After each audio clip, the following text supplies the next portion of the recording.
The views and opinions expressed by guests on So This Is Love are solely their own and do not necessarily reflect the official position of the podcast or the interviewer.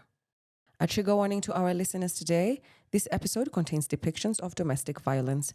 Listener discretion is advised. If you or anyone else is affected by these issues, please find support in the show notes of this episode. Hello, everybody. This is Jules. Welcome back to So This Is Love.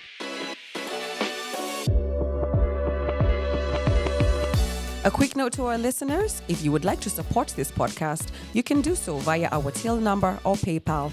All the details are in the description box of this episode. Your contribution is what will keep us going. To my guests, who have so openly shared their stories of healing, reflection, and triumph, thank you for allowing us to grow through your journey. Remember, you can find us on Spotify or wherever you get your podcasts. And if you haven't already, do subscribe, as it does help us reach more people. So This Is Love is a space where people can relate to one another, learn from one another, and find a sense of belonging. Enjoy.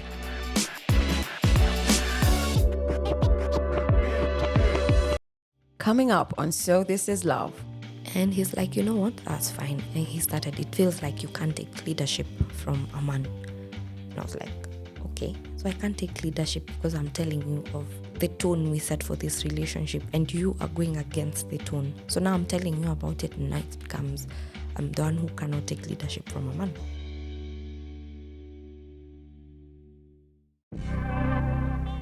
Welcome to So This Is Love, a podcast about love, the loss of love, heartbreak, and the meeting of self. We share stories on how the relationships we once had teach us about who we are and define who we become. And maybe through these stories, we can answer that age-old question: is it better to have loved and lost than never to have loved at all? So, this is love. Hello, everybody, and welcome back to another episode of So This Is Love. Today, I am joined by the sweet and soft-spoken Sophia, not her real name, and she'll be here to tell us about a very defining relationship in her life with a man that we'll be calling today Bumpy, also not his real name. The reason that Sophia has come here today to share this story is because this is a relationship that was very defining for her. It's one that happened while she was quite young, and I must say she's still very quite young. And it's one of those relationships that even when I was just hearing the highlights of what went on in it, was that she was far too young to have experienced the kind of intensity. I don't want to give spoilers, but the kind of intensity of the stuff that was going on. And in her own words, Sophia says that she felt like she was just too young to be going through all that. And the reason that she really wants to share this story with us here today is because she wants to be able to allow other women to be able to identify the telltale signs of a relationship that is toxic, abusive, and especially one where there is a power dynamic at play that essentially in the end put her at a disadvantage. And as we get deeper into the story, I think you'll be able to kind of understand what we're talking about. So welcome, Sophia. Thank you, Jules. How do you feel to be here today? A bit nervous, of course, but happy. Happy? Yeah, I know we met somewhere out there in the world. Yes. At an event, and you came up to me and I was like, we spoke for a little bit and I was like, oh my God, how old are you? You what happened? So first of all, thank you for having the balls to come up to me. That event was it was a very kind of star-studded situation. Even me, I was like, hey, uku sasa ni wapi? I know. So thanks for coming up to say hello. You've enjoyed my table and it was lovely to meet you. So I'd like you to, take your time as you're taking us through this narration. If at any time you need to take a break, we can take a break. And I'm going to start this episode with the same question that I ask all my guests. Take us to the beginning. How did you and Bumpy meet? Bumpy and I coincidentally met at a smocha stand. I was very new to the area where we met. So at the time, I was a waitress. So I was very new. It was the first time we moved there. It was my first time having a shift that I needed to clock in at night. So I was able to explore the area during the day. And this specific stand where we met, I'd go by my smoochers there a lot of times. I'd see him on and off. But since I was always so tired, I'd just buy what I'm buying, talking to the guy who sells my smoochers, and then go back home. What's a smoocher? Is it a smoky? I'm a bit confused. A smoocher is a combination of a chapati and a smoky. It's put together. Yeah. So this one specific day, as I was a waitress, I was also still a student. So this one time I needed to write assignment for school. My laptop crashed. So the only person I knew in the area at that time was the smoocher selling guy. So I go to him and I'm like, I need a laptop. I need to write reports and I'll bring your laptop back in 3 hours max. He's like, cool, but my laptop is very old. Word does not work and all that. So I was like, okay, that can't help. So Bumpy was there when I was asking for a laptop. So when my smoocher guy said he doesn't have, I was just like, let me figure it out. So I started walking away. Bumpy followed me, tapped my shoulder. He's like, I've seen you around. I can help you with a laptop. I was like, perfect. I promise I'll get it back in 3 hours, tops. He's like, sure. He walks me to my gate. He's like, let me walk you to your gate, see where you stay, and then I can go home, grab my laptop, and then bring it back. So let me get your number. So instead of just knocking the gate, I just call you and then you can come out. I was like, sure. That's what happened. He gave me the laptop. He's like, this laptop, I don't even use it. It just stays in the house. So what you'll do is just use it until you're able to fix your own laptop. Now I was like, sure. He would text, but since our schedules were very different, me being a waitress and a student, and him being someone who works an 8 to 5, the dynamics of communication aren't working, like probably to his favor.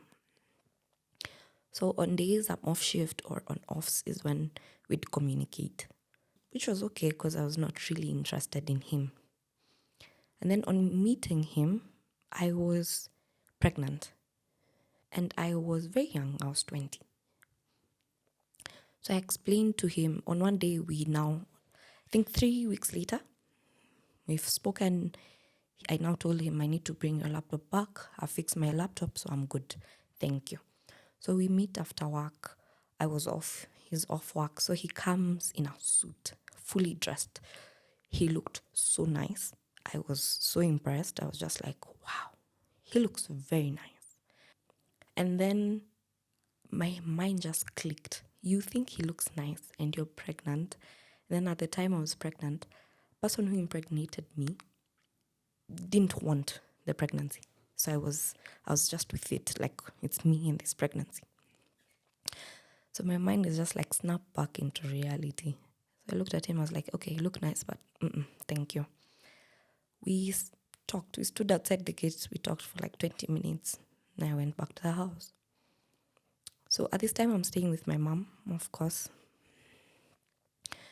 My mom was a bit bitter, of course, because I'm 20, I'm pregnant, I'm juggling waitressing and school.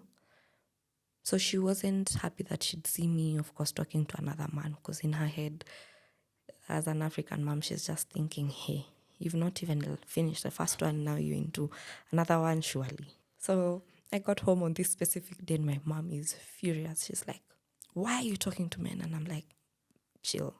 It's just I was returning the laptop that was helping me doing my assignments as I fixed mine. She's like, okay. But we still continued talking with Bumpy. So we kept tabs here, there, which was okay. I didn't mind it. It would be memes, nothing that would make me like keep quiet or ghost him. So we'd exchange memes, we'd laugh, we'd share reels, and always on WhatsApp. I remember him having a car. So this one time, I wanted to go to the clinic because I was pregnant. So it's my first time going to the clinic. I was nervous. And Bumpy had told me that he had a daughter. So before telling him I was pregnant, he had already told me I have a daughter. She's the apple of my eye. She's the reason I leave, breathe, and all that. And I was like, that's nice. So on this day, I wanted to go to the clinic. Bumpy was the first person I thought to call because he had a child. So I was just like, he's gone through this, so it would be easy for him to understand me, which he did. He didn't even ask a question. He immediately just asked, what time do you want to go? Where do you want to go? And I was explaining, I just want to go for a checkup, and that's it. This day was specifically my off day, but I had classes. So I went for my classes, and then we met. He picked me up in his car comfortably, and we went to the hospital. I paid for my checkup and everything. And he was okay with it. I checked how far along I was. The doctors asked me what I would want because considering my age, they knew, of course, it would be a struggle. So it was either I keep it or get rid of it. I told the doctors I haven't decided. So the doctors were like, you have like just 1 more month until you decide, because after a month, you just have to keep the baby. I was like... Were you visibly pregnant at that point? Not yet? Not yet. How far along? At the time when I went for clinic, I was about 2.5 months in. Yeah. So it was not even visible at all. Yeah. And Bumpy was with me in every room that I went in. He'd hold my hand.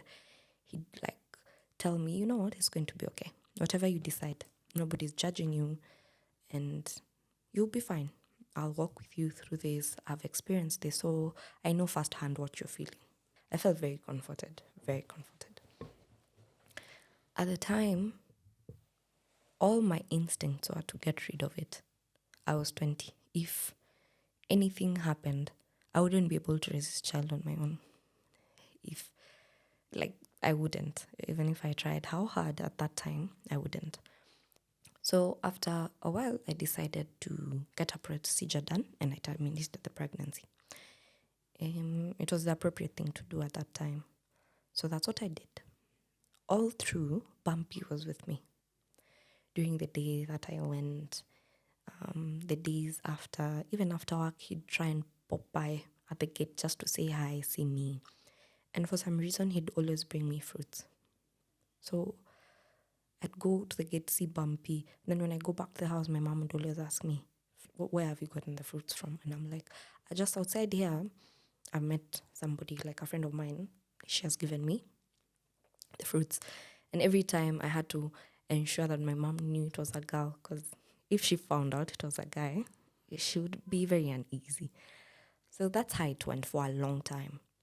And after the whole termination, we got very, very close because he'd talk to me about work, my waitressing job. He'd talk to me about school. He'd help me with assignments.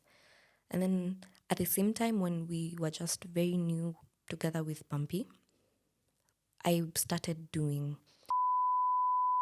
So at that point, I was being trained. It was going good. But now it was a load added on to the waitressing I have and school. So Bumpy would come in very handy when I've done training and I was told to write reports. He'd handle it. Like I'd just dictate what he'd write and he'd type it and I'd be done, which for me was amazing. So my mom found out that me and Bumpy are close. My mom was against it. She's like, no, you've just gone through one thing. Get time. Just be in your 20s. Learn about what you are in your 20s, what you want to be. The things, make money, go out, the likes. That's what she was all about. So she was very not happy about the idea of me and Bumpy being close. Then at that time, my mom would look at Bumpy and she'd be like, he also looks very old. Yeah? Sophia, he looks very, very old. So ensure that whatever is going on is something that you're sure you're ready for. At that time, I'm not even sure about anything. I'm just enjoying this person because they'll write my reports. They're there when I want them to be. So it was okay on my end. So with time, we eventually started dating a month or two later after.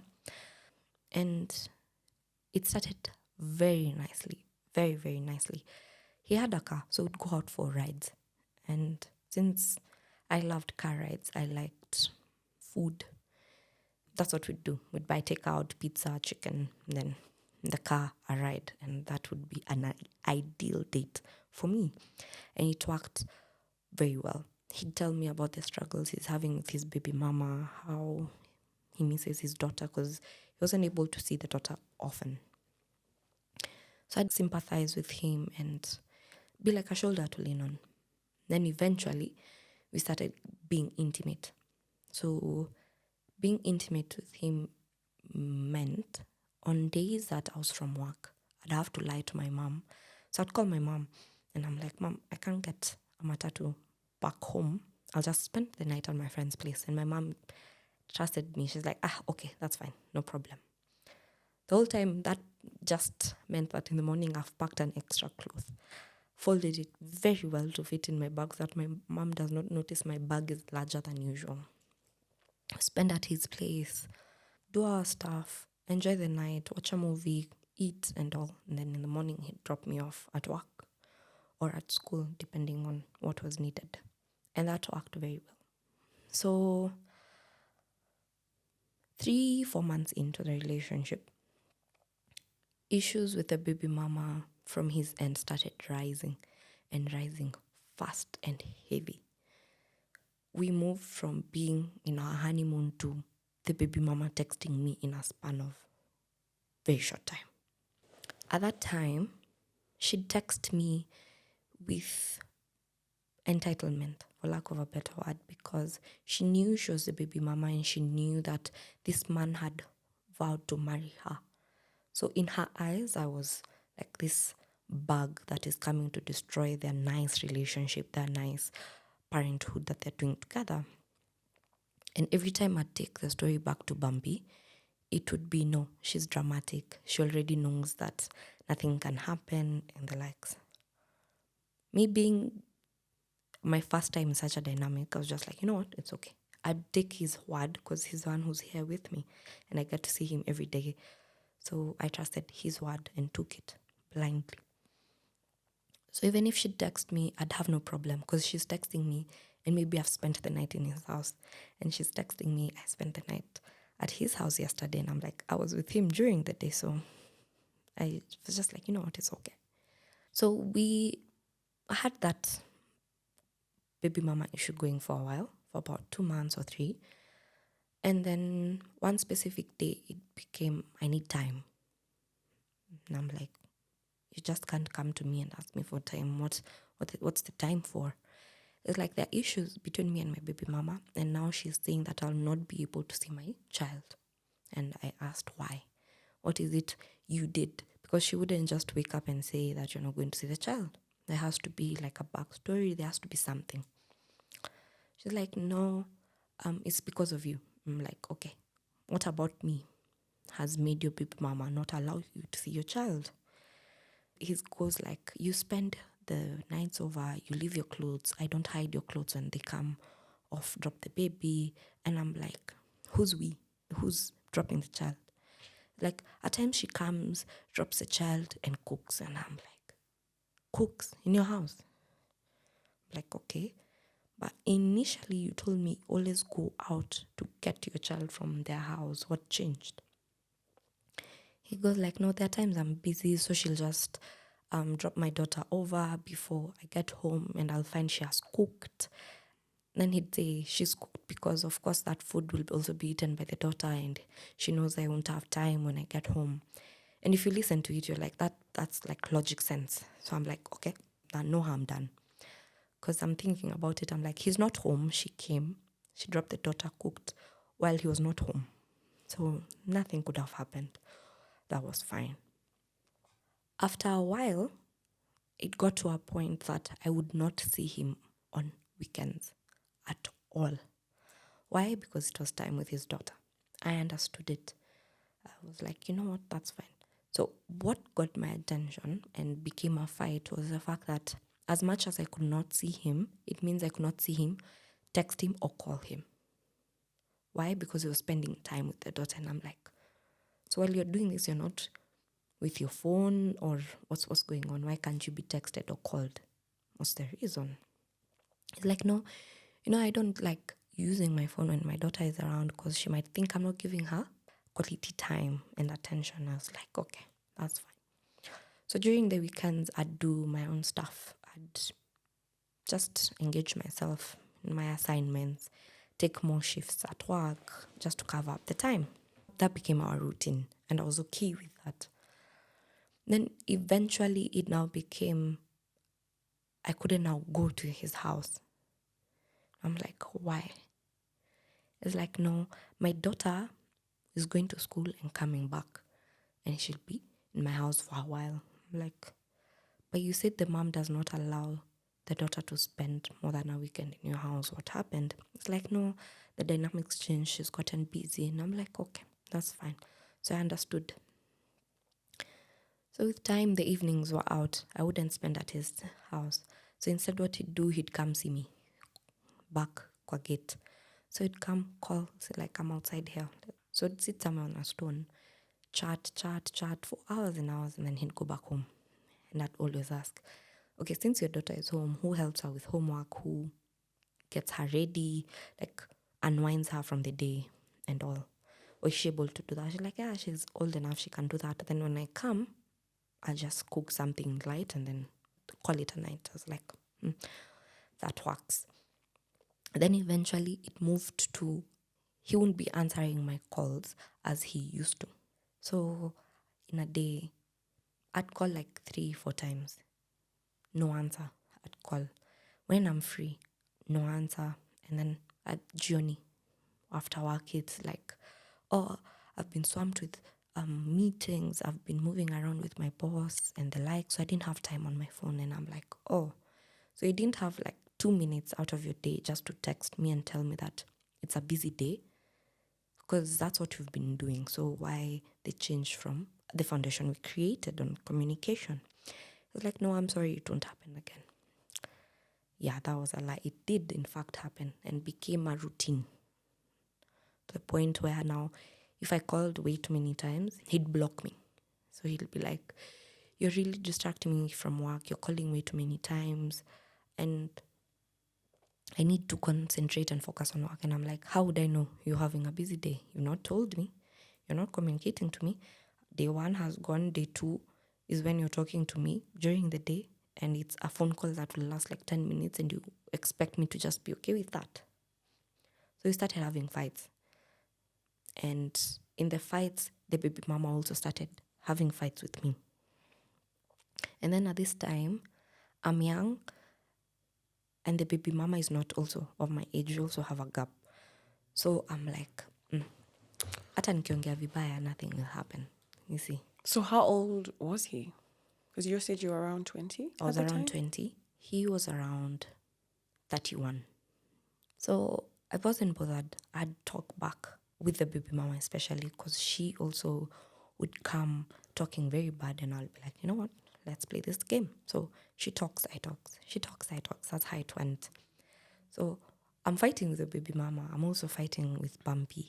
And in my head, I'm just like, you know what? This guy seemed like a very nice guy, someone who understood me, helped out with work. He made my load of life easy. But it's not working out because I can't continuously be begging just to be communicated to and the likes. So with time, I had Bumpy and I still were entertaining other people. But my mind was solely focused and I was always crossing my fingers just for Bumpy to realize that this is what he wanted. So from that specific point, I started continuously begging and begging. So I begged to be communicated to. I begged for him to come see me. I begged him to talk to the baby mama to stop talking to me rudely. But nothing happened. Actually, in fact, instead of him talking to the baby mama to stop talking rudely to me, he'd summoned me for talking to the baby mama rudely. And I'm like, wow, didn't she tell you what she said? And I was replying to this. And she's like, it doesn't matter. That's the mother of my child. And I'm like, wow. So are you with the mother of your child because you're way too defensive? Or do you want to move on and be with me? He's like, I am with you. I am dating you. I'm not seeing anybody else. And I'm like, the last time I checked, people who are dating actually communicate visually. Like, your communication is work. it literally feels like I'm begging you to communicate with me, which is not what I want, which is not what we were. So, no. And he's like, you know what? That's fine. And he started, it feels like you can't take leadership from a man. And I was like, okay, so I can't take leadership because I'm telling you of the tone we set for this relationship and you are going against the tone. So now I'm telling you about it and now it becomes I'm the one who cannot take leadership from a man. And it was okay. And we broke up for, I think, a month. Then, because we lived in the same area, we bumped into each other, of course. So at this time, we've bumped into each other. I've stopped waitressing. I'm now finished training and now I'm working and then I'm still schooling now. So he didn't know any of it. So when we bumped into each other at home, he asked me, how is waitressing? How is the training? And I'm like, I stopped waitressing. I finished training as well. And now I'm an assistant and I'm schooling. He's like, oh, nice, congratulations. And he's like, actually, I was about to call you. I was like, why? He's like, no, I'm sorry about what I said earlier. And I realized that I was the one who was wrong. And I'm like, okay, that's good. Then I asked, what do you want? You're about to call me. Is that what you wanted to say? He's like, no, I had more, but I want you to come home as I cook for you dinner and then we can talk more. And I'm like, no, it's late. One, you're telling me about this late, so I need to go home. My mom is home. My mom is waiting. If this is what you wanted, I'm sure you'd have communicated a bit earlier. That was that. We got back together. Things were looking good until one day I decided to check his phone. I checked his phone and I saw way too many things. I saw way too many bodies that I was not supposed to see. I saw way too many conversations that I was not supposed to see. And I did not know it was capable for a man to talk to that many women at a time.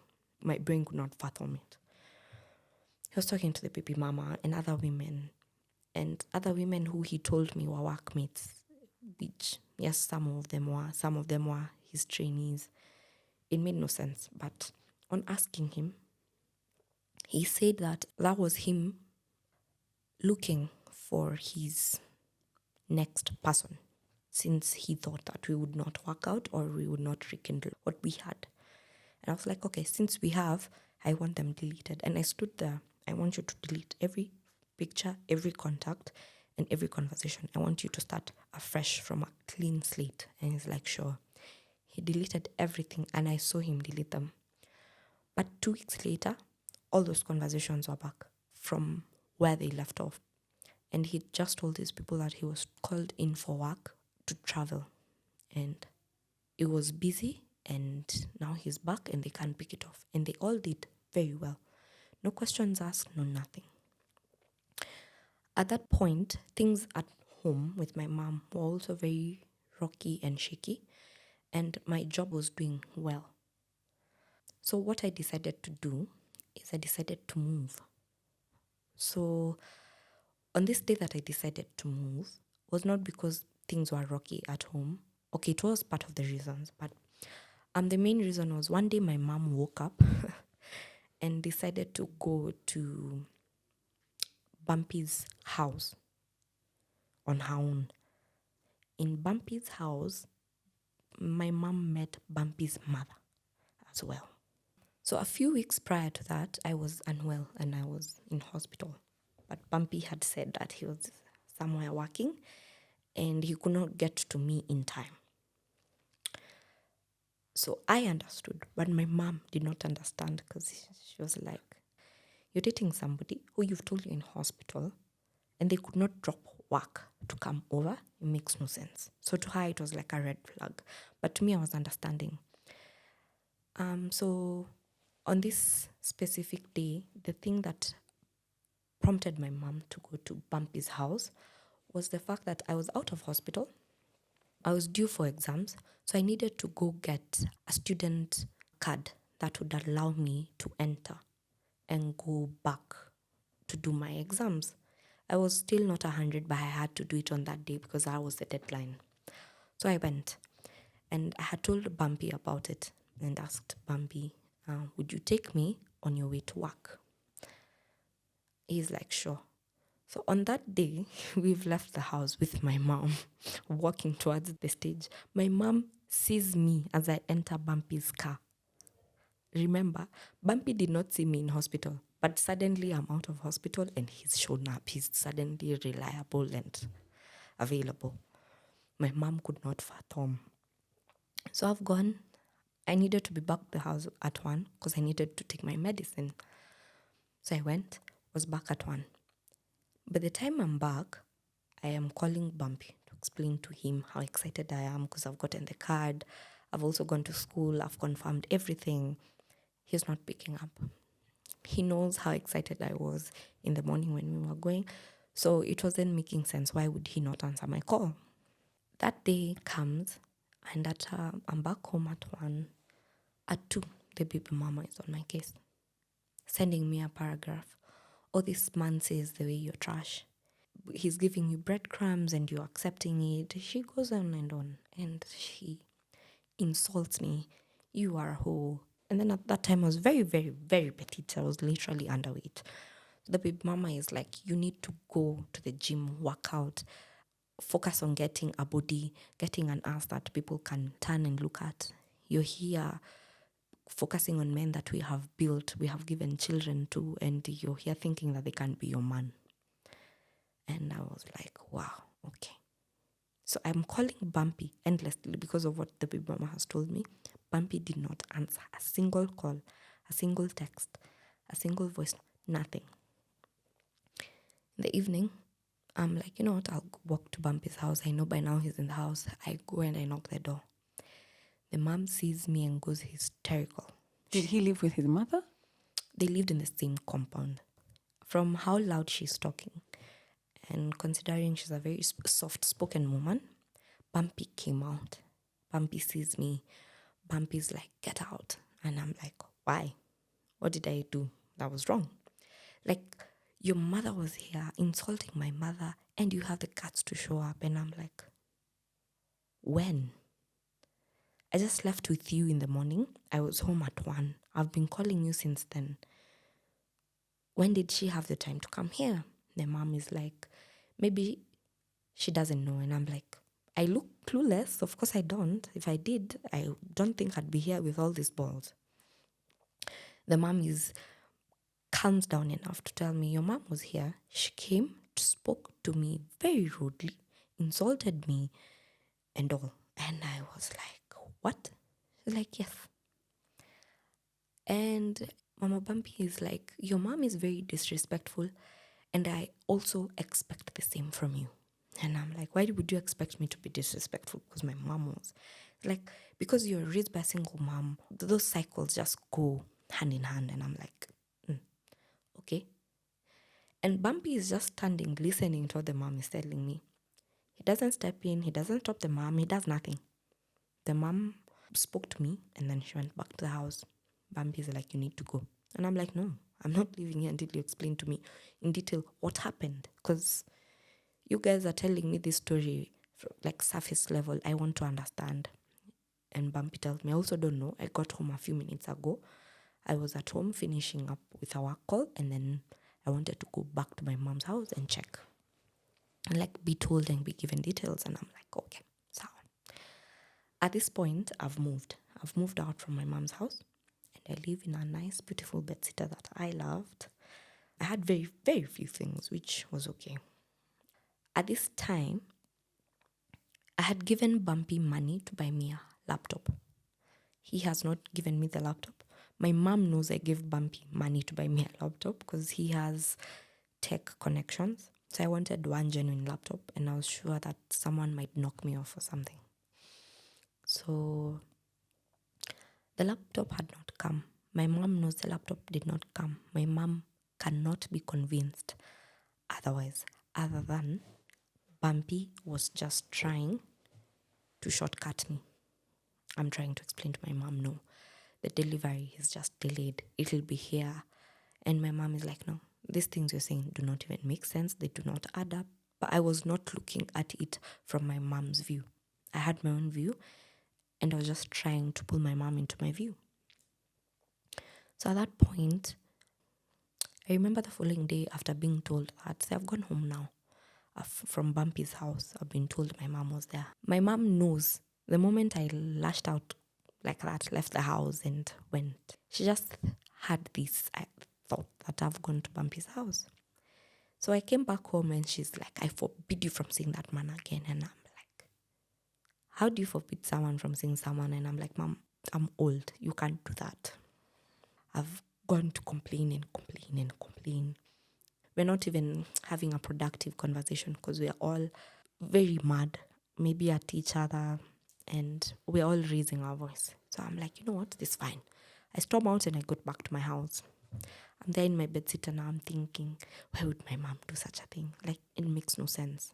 And in the morning, I texted Bumpy. I was going to work. I just texted him and I was like, I know now you want nothing to do with me, which is understandable. So I'd want you to pack my clothes and put them. There was an M-Pesa shop that was well known in our area.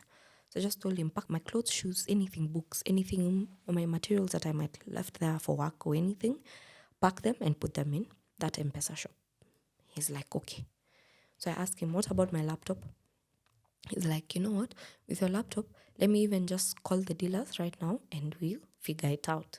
So we did figure out the story of the laptop, got my laptop, and then on the day I was going to get the laptop, Bumpy tells me that he's not mad at me and he doesn't want us to end the relationship. Instead, what we will do is he's going to get a second wife. Mm-hmm. Yes. So I asked him, why are we getting a second wife? He's like, because already in my mom's eyes, you're disrespectful and so is your mom. So according to the mom, that's not a wife she would want the son to have. But since Bumpy does not want to let go of me, I should allow him to have a second wife. Oh, wait, you're not the second wife? No. So I'd allow him to have a second wife. So the second wife would be known as the first wife because the second wife is the one who would be introduced to the mom. I'm so sorry, you lost me, Sophia. So the woman he's with, are we considering, I'm sorry, his baby mama? Yeah. Are we considering that the first wife? No. Okay. The baby mama is just considered as the baby mama. So the baby mama is aside. So there's me and the person he wants to bring in. Yeah. I was like, no. Wait, just explain to me the logic behind the wife thing. The wife thing was, my mom already showed that she was disrespectful. So Bumpy's mom also assumes I'm also disrespectful. So Bumpy needs a wife that he can present to the mom as a new clean slate. And I was not that. So I was supposed to allow Bumpy to have another wife. And then you come in as a second wife? I was the first. Now the other one was coming in as the second, but will be considered the first because she's the only one introduced to the mom. So in turn, what would happen is I'd stay with Bumpy, yes. I'd stay with Bumpy in the house, never be introduced to the parents, but we'd do life together as married people. And then the second one who comes in is introduced, the traditional things are done, and she'd also come live with us in the house. Yeah. So I was like, but if you want to be a polygamous man, that's not how it goes. She's like, no, you wouldn't know how polygamy goes because you don't have the traditional roots, so you wouldn't understand. And I was like, okay, you know what, makes sense. So I was like, you know what, let me think about it. This time we're still keeping tabs. One day he's like, I want you to look for a woman that we can have a threesome with so that you'll be able to understand the logic of the second wife and how the sexual part would go, the house rules and the chores. I was like, where am I supposed to start doing that? And he's like, but I always see you complimenting women. It could be that you're bisexual. And I'm like, women are beautiful people. Have you seen them? They're amazing. He's like, yeah, you'd only think like that because you're bi. So just maybe try it out on your own and then you'll figure it out. Are you in a relationship with him at this point in Yes. time? Where's the baby mama? And how comes she has this kind of agency over who he's talking to and the timings and he can't have his phone on? Where is she at? At that point, she never popped up. She was never an issue. She stopped texting. I don't know. She just, in regards to our relationship, she just vanished. How did she know what she looked like? She got my number from his phone because of how I was saved, and she checked the conversations. So I'm sure she just guessed according to how the conversations went. That's how she was able to get me. But at this point... Had you met face to face? No. Okay. I'd only seen photos of her. So I never know how she looked or anything about her. So at this point where Bumpy is telling me per se, to get another woman so that we can have a threesome, she wasn't there anymore. The baby mama wasn't an issue as she was prior. So one day specifically, Bumpy tells me that I want to take you out, and the role of us going out is for you to find another woman that you going to be attracted to. Can I just ask a question? Listen, I have no strong judgment on polygamy or polyamory. Do what you want to do. There are things I feel like maybe are not for me because I don't know how to do them. I don't have the skill set or maybe the emotional bandwidth. So I'm just curious for you.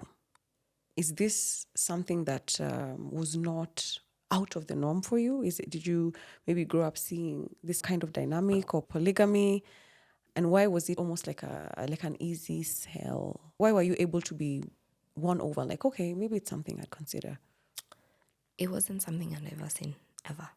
The way I knew polygamy to run and the way he wanted it was something I had never seen, ever. Did he come from a polygamous home? Or maybe a religion that leaned towards polygamy? No. Not at all.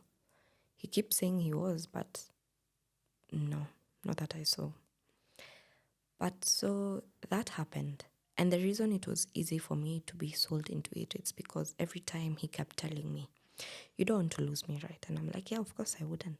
Then do the things that I would want or I need to be a happy man.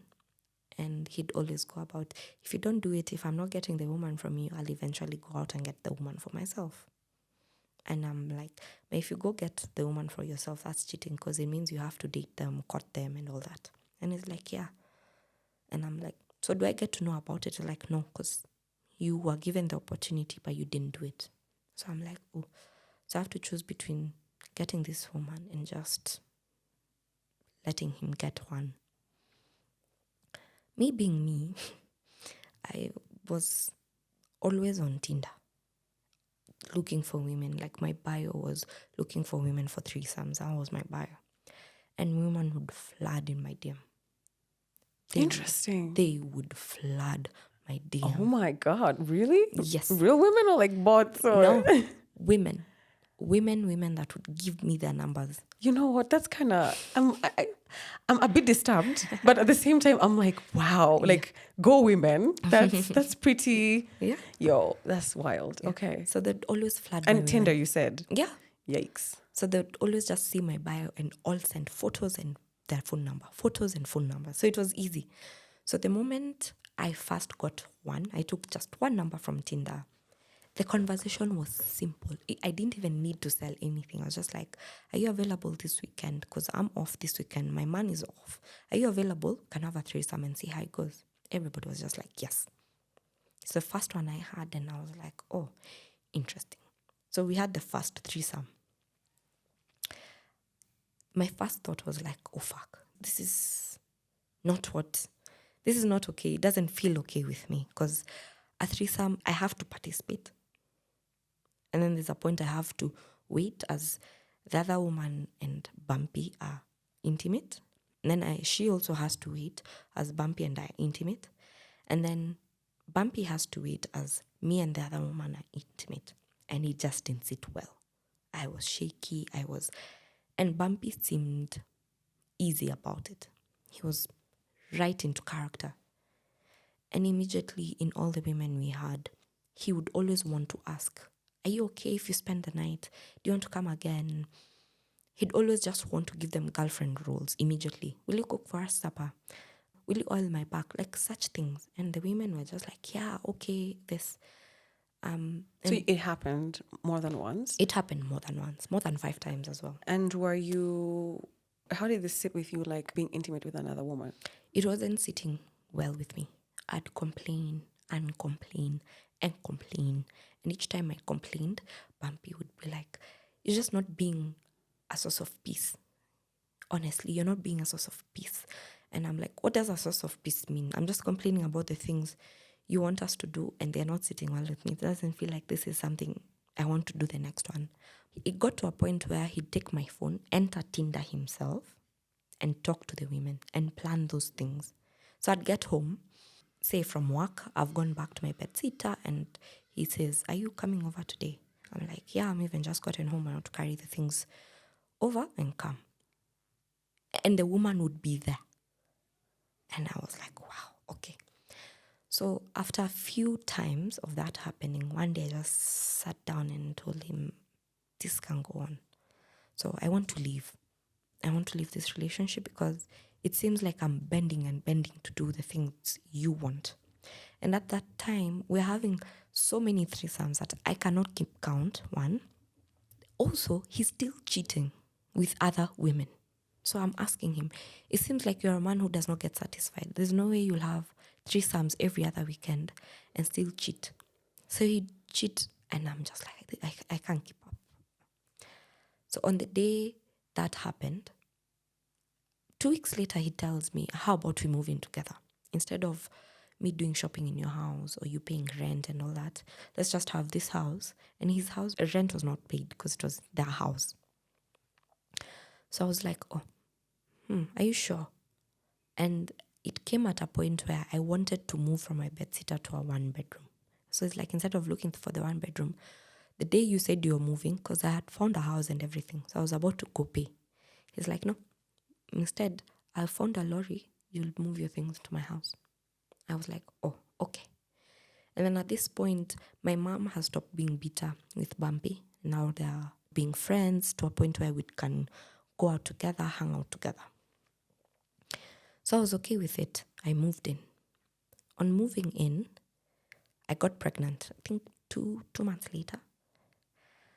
So I found out I'm pregnant and I've not even told my mom I moved in with Bumpy. So I'm just like, okay, so which one do I tell her first? So I first told her, oh, Mom, I moved in with Bumpy. And my mom is like, that's okay, but we need to do the traditional steps, at least just one before anything happens. And I'm like, why? Just in case. And I don't know, she always kept saying, just in case something happens, you need the men, like, wale wa baba wa boma, you see? And I was like, okay. And by traditional steps, she means the conversations that happen to finalize a marriage in the traditional way.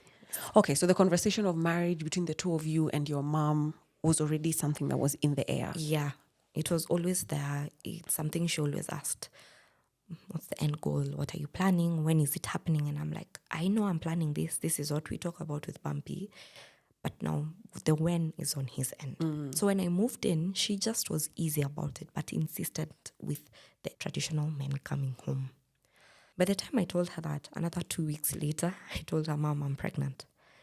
And even her worry went through the window. She was now excited to be a new grandma. And now, considering she raised me, I was an only child. So she was really, really excited. So she was really happy and now stopped worrying. It seemed like now, once I've told her I'm pregnant, the planning of the traditional steps took a slow pace. Oh, I would have assumed that it would have gone faster. It would have gone faster. So it went for a slow pace for a while, just until her excitement ended. And then from there, it was now, Baba Bumpy needs to come. We need to decide, all that. So in a span of a month, it happened in October. The men came, the dad came, the parents and all that. They got to meet my family, and that happened. And that was beautiful. We went back home now to our marital home, and things went well. Was his mom more warm towards you? Yeah, she had changed. She had become very fond of me, to a point where she would call me, send me for errands in town. We became very good friends eventually, once she got to understand my side of the story and my mom's side as well. Yeah. And then as pregnancy grew, my pregnancy was the most beautiful. I had no morning sickness, no nothing, no cravings, no nothing. I was just a normal person with a growing belly. And my tummy did not show until it was 7 months. So all through I'd work, I'd do my jobs very well, I'd do everything. And then there was this one point I remember we were being intimate with Bumpy. And I remember telling him, I'm feeling very uncomfortable, very out of breath. And intimacy just doesn't sound exciting as it used to be. This man looked at me with a straight face and told me, if that's the case, how about unitafutie msichana nitakuwa nalala na yeye while you are in your last months of pregnancy.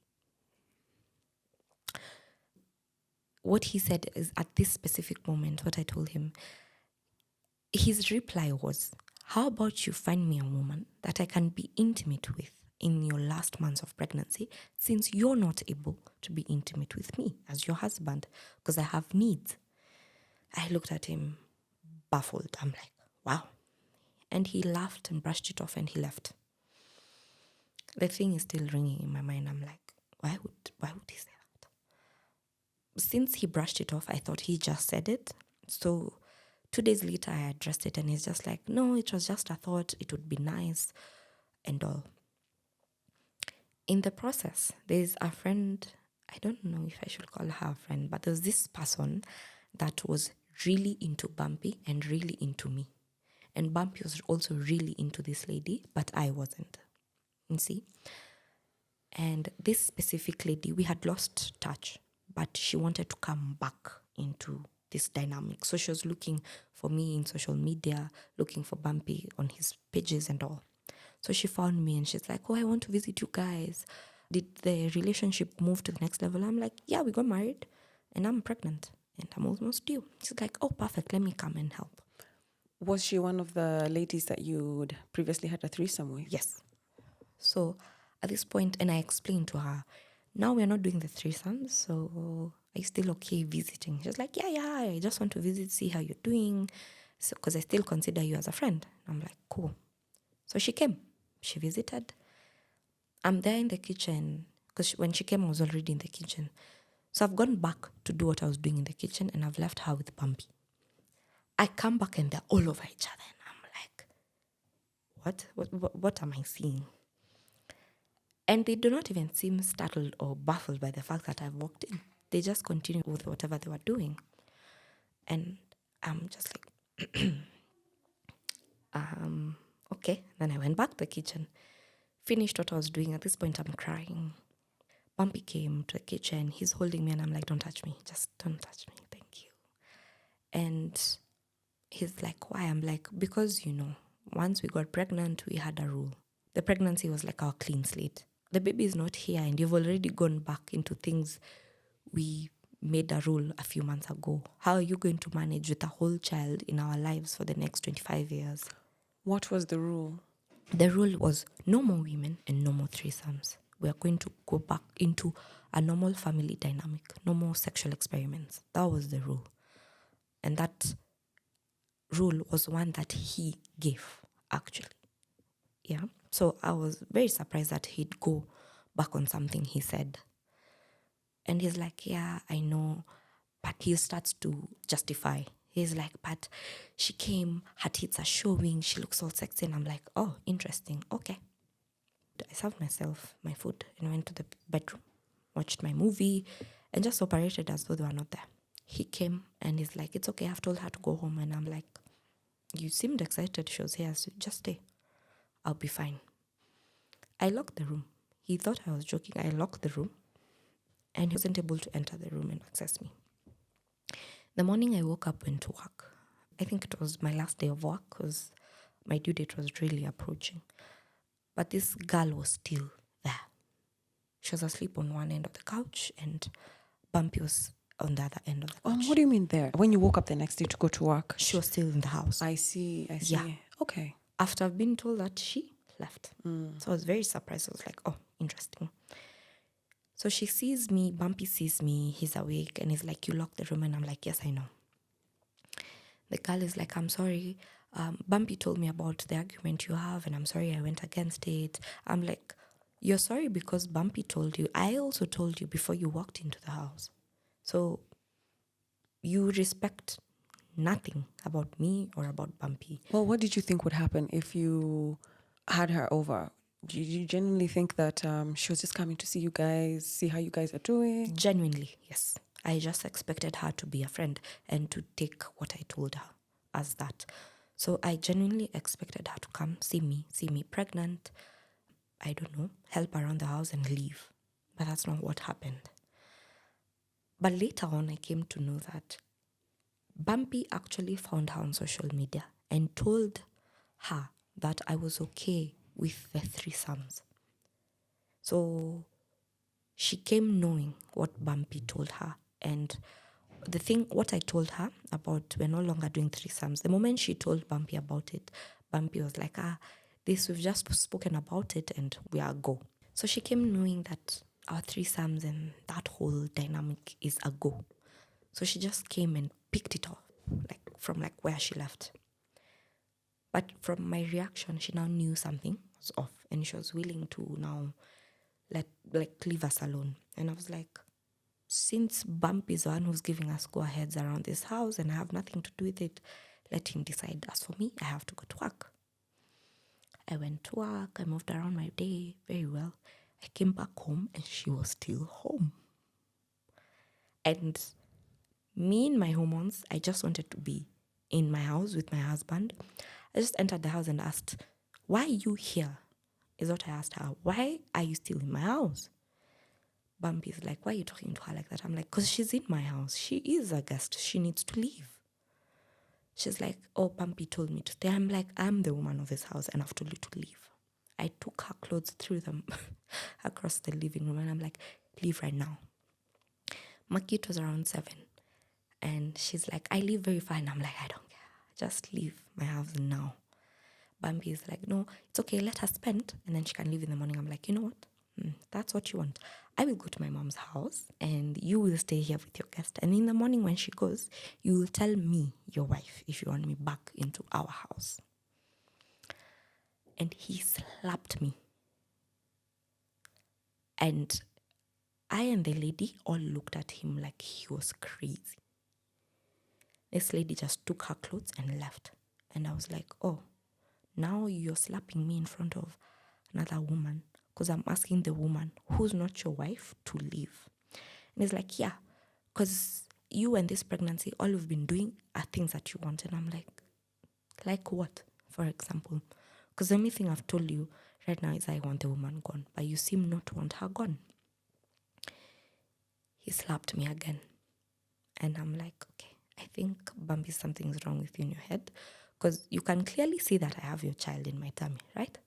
And I feel like he was in a trance of anger.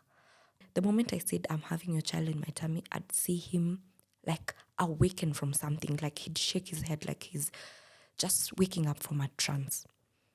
And I asked him, are you okay? He's like, I'm so sorry. And at this moment, I don't even want him to touch me. I went to the bathroom. I showered. He wants to get into the bathroom with me. And I'm like, don't try me. I go, I oil my belly. I do what I always do. Then I use the laptop. On using the laptop, I open WhatsApp. Like there was an icon there. So I'm just opening it just to check if it was my WhatsApp because I was also using the laptop prior. And to my surprise, it was his WhatsApp. Still flirting with his baby mama. Still flirting with another woman. And people he used to train when he was employed. And there were a lot of nudes. A lot of thank you for coffee. It was nice spending the night with you. And once I looked at those chats, I was just like, this is the night he told me he had a boys thing. This is the night he said he had Bible study. This is the night he said he had a business trip. All that. All could now see them in conversations. I didn't talk about it because I also have very bad anger and I tend to talk very, very bad when I'm angry.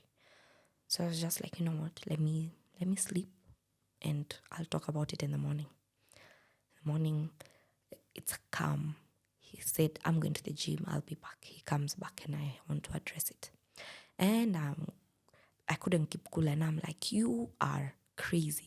You're about to have a child. You're still talking with your baby mama. And this other woman that we handled a few days ago, why are they still recurring? Why is this woman recurring? Why is your baby mama still somebody you're flirting with? What's going on? You're married. You're getting a child. So what's going on? It's like, no, since you didn't want me to be intimate with other women, I just thought maybe talking to them is not harm. And I'm like, since when? Show me where. I'm like, no, this is not something I'll tolerate. I don't want this. Give me your phone. I want to address everybody. I'll send them messages. He threw that phone across and it hit me straight on my forehead. And I was like, oh, so we are still hitting me and hitting now me with things interesting. I was like, I left and I told him, you know what? Continue with your women. Actually, seems you're happier when there are very many women. That's where you prosper. And he was like, okay. He seems he wants to talk about it. I did not want to talk about it at that specific time. So what he did instead, he pulled me by my locks, dragged me from the bedroom across the floor till the sitting room and put me on the chair. And I'm like, I said I don't want to talk about it now. You also tell me when you don't want to talk about things, I should understand. Here you are pulling my hair. For what reason? I won't talk about it right now. I value my marriage. I'm like, it doesn't seem like that on text, but I don't want to talk about it right now. He hits me. He strangles me at this point, and I can tell him, Bumpy, I cannot breathe. So I managed to kick his chest with my foot, and he fell. And I'm trying to catch my breath, and I'm like, are you trying to kill me? Because you're strangling me. I'm pregnant.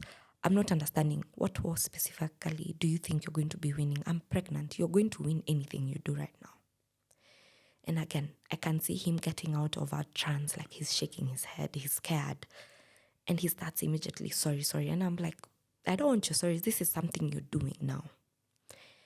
And for the next 2 weeks, he's the most sweetest, most amazing human being I've ever met. He felt like the first person I met in the beginning, years back. And I was happy, and he'd always validate me. It will never happen again. It will never happen again. It will never happen again. And I was content. So this one specific time, we were sharing the laptop. I still go into the laptop. I'm writing a document because my assistant is at work. So I'm supposed to write documents for my clients for us to get paid. So I'm on the laptop. I'm now trying to connect my WhatsApp with WhatsApp web on the laptop. And I see his WhatsApps. And I can notice that there's a woman he's been clearly talking to that is clearly pregnant with his child. And I was trying to collect my jaw from the floor. I was angry. I immediately start crying, and I'm like, why? I had very few weeks to delivery, and it's not making sense. He comes home, and I'm asking him, what's the meaning of all this? I need an explanation. He opens his mouth and tells me that woman was depressed, and I was just acting as a father figure to her and the child she's about to have. And I'm like, wow, is that why she's asking for your names to put in the birth certificate? Is that why she's saying our child? Is that why she's asking when will you take your dad to her house? Is that the reason? He gets mad and punches. There's a mirror we had on the wall. He punches that mirror. He starts bleeding. At this point, I think I was so used to it. I just look at him and I'm like, another dent. Let's see who'll pick it up this time. He had a bike, so he'd take the car keys and leave. And for once, I didn't stop him. I actually gave him his other riding gear. I'm like, here, please go, because this is what you always do. He left. I did not pick up any glass. I left them there. So when he came back, he found them there. He cleaned them up and he came to the bedroom. He's like, you didn't even call me to get to know where I was. And I'm like, what for? Why would I? Why would you bang the mirror, break the mirror, and then come? You've left at a point where you know you have done something wrong, and then you want me to now be concerned. It's like, if I leave, sometimes I might get out and get hit. And for a brief moment, I replied. I told him it would be better rather than having you around this house with all that you're taking me through. I had approximately 3 weeks to deliver. But according to when you go to the doctor and they give you that due date and all, it was actually supposed to be a month and a half, but I gave birth 3 weeks later. So in the 3 weeks, he was good. He was very good. And now what happened is, you remember the woman who was in the house that I came home to that was still in the house, and I asked why hasn't she left yet? One day she came home. Apparently, Bumpy talked to her because Bumpy could not get through to me. I had gotten to a point where I had a wall. I didn't care about him, what he did, what he wanted. I just follow what he said. I was like, we're going to the market. I'm like, okay, let's go. We're doing this. Okay, let's go. I was there. I never questioned. I never did anything. So Bumpy was worried. So Bumpy called this lady, and this lady started talking to me. So instead of calling me on phone, what she did is she came home. Bumpy was not home, but she was. So I asked her, why are you home? She's like, Bumpy told me you're not okay. So I'm here to figure out why. I'm like, one, you're the reason number one among the reasons we're not okay. Came to our house. You are touchy with my husband after I specifically told you something. You didn't have the courtesy to come ask me if that's how it is. You just took Bumpy's side and went with it. And she says, in my defense, Bumpy is the man. I was like, okay. And she's like, but that was then. Now I'm here for you. I want to listen to you. And I told her, actually, Do you know, I'm sorry, I'm in a bit of what was informing this structure? You know, there was something behind it, like, you know, this is the man, you have to follow this. If you're saying you did not grow up seeing this. the structure was, and this is something Bumpy threw around in any situation, was you're raised by a single mom. You wouldn't know how households run. You wouldn't know anything about submission. And since honestly and genuinely I did not know, because I was raised by a single mom, I did not see her submit to somebody, especially at an older age, to see how submission goes, I'd believe it. And he would always say, but I know submission, I know the role of a man, because he has both parents. So I was just like, okay, that makes sense. I really do wonder about that, because I don't want to come off. I know there's people who actually live by that, where the man says the final word. Yeah. You know, but I do wonder if it's right. You know, I don't think you should always be fighting with your partner if that's the agreement you've come into. But at what point does the woman have a little bit of a say? At that time, I did not know when the woman had the say, because according to him, who knows how submission works and how a household runs, he always said that the man has the final say. And since I always wanted to show that I'm a submissive woman and a woman who wants to be an added piece of value to him, I'd stick with that. Did you not have any friends to talk to about what was going on in your marriage, in your family life, in your relationship? I did. Funny thing is, yes, I did. But I never said those dark parts. Why? Because Bumpy and Bumpy's mom always told me that marriage stuff are never told to anybody else other than the household you're in. So according to Bumpy's mom, it was, if you're not able to solve it with Bumpy, come tell me. So I tell her, yes.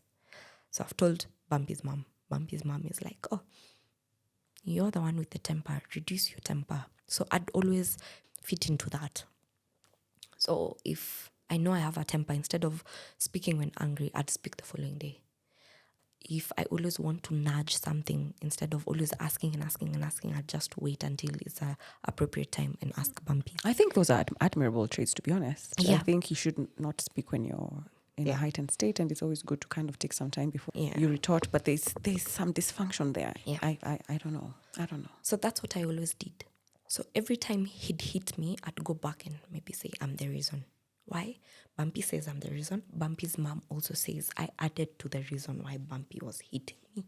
So I'd always try and find out why. And I came to understand when Bumpy said, "You're not being peaceful," it's because I found out he was cheating.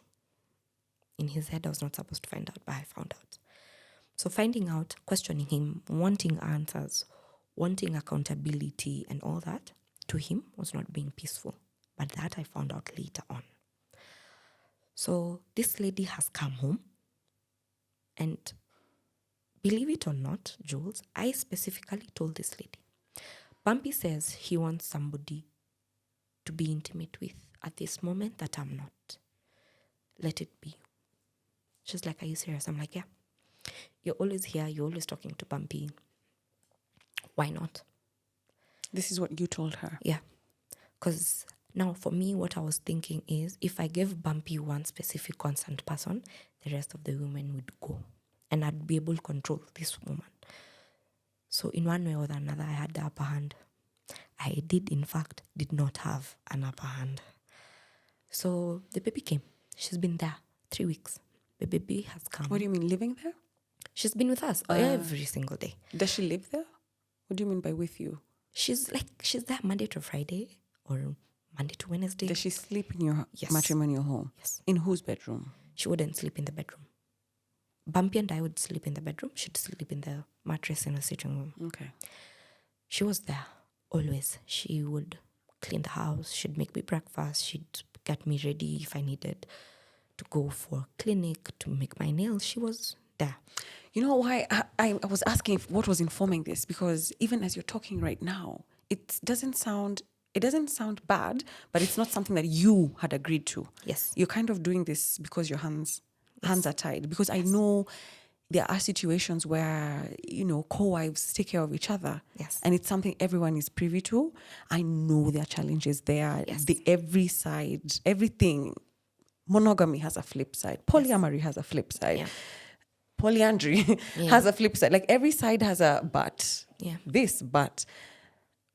So it's almost like, was Bumpy like, listen, I'm polyamorous, and she's going to come help us. Like, even when she's cooking, you're not saying, why are you cooking? You're only supposed to like sexually meet my husband's needs. What are you still doing here? Do you understand my question? Yeah. I'm just trying to understand what is this I'm listening to. At this time, if she's cooking, I'm too pregnant to even stand on my feet. So I didn't mind. I didn't think about it. And then the funny thing is, she was there to satisfy Bumpy's sexual needs, but they were never, ever sexual in the 3 weeks that she was there until my delivery. Not a single day, because I was in the house all through, because I've taken maternity leave. So I'm there, I'm going nowhere. I'm swollen, I'm there. She was never intimate with him. But the thing is, she complained. She complained to me. She's like, why is Bumpy, even if I try, he'd always turn me down? And I'm like, I don't know. I honestly don't know. And it's not my place to talk to him. But I'd ask, do you want me to talk to him? And she's like, yeah. So I go back with a complaint I've been given by this woman to Bumpy. And Bumpy's like, no, I don't think I'm ready. But once I am, I know she's there. So I'm like, okay. So I asked Bumpy, you said you'd want someone. The someone is here. And you seem comfortable having her around. What do you want? She's like, no, since you're very much not able to do everything around the house, how about right now she just helps around? And I went back to this woman and told her exactly what Bumpy told me. And asked her, is that something you're okay with? And she's like, yeah. So that's the dynamic. That's what we had. So she'd come, go home to her house as she pleases. She'd stay over as long as she pleases. And even on the day that I went to hospital, now to deliver, she also was there. She took me to hospital together with Bumpy.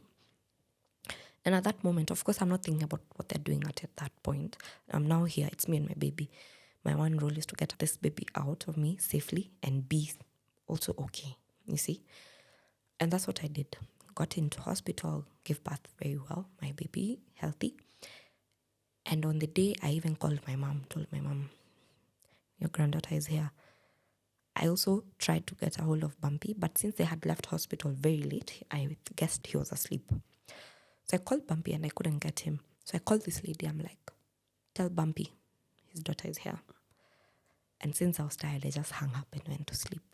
They were also the first ones to come see the baby together And I thought nothing about it now, because even after leaving hospital, my role was ensure you have enough breast milk, ensure you're eating enough, you're taking enough fluids. I didn't have time to think outside of that. So one day, my healing after pregnancy, after giving birth, was very, very fast. I had no tears, no nothing major. So one day, I'm asking Bumpy, we've gone for our check, the 6-week check. I'm good. So I ask Bumpy on our way back. When I was starting action again, it's like, the doc has just released you. Just give it time, give it time. I also feel like you're very delicate. So let me understand you a little bit. And I was like, okay, makes sense. This whole time, this other lady is also still complaining they're not intimate.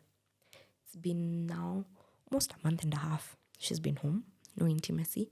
And Bumpy made her vow her faithfulness to Bumpy. This is so bizarre.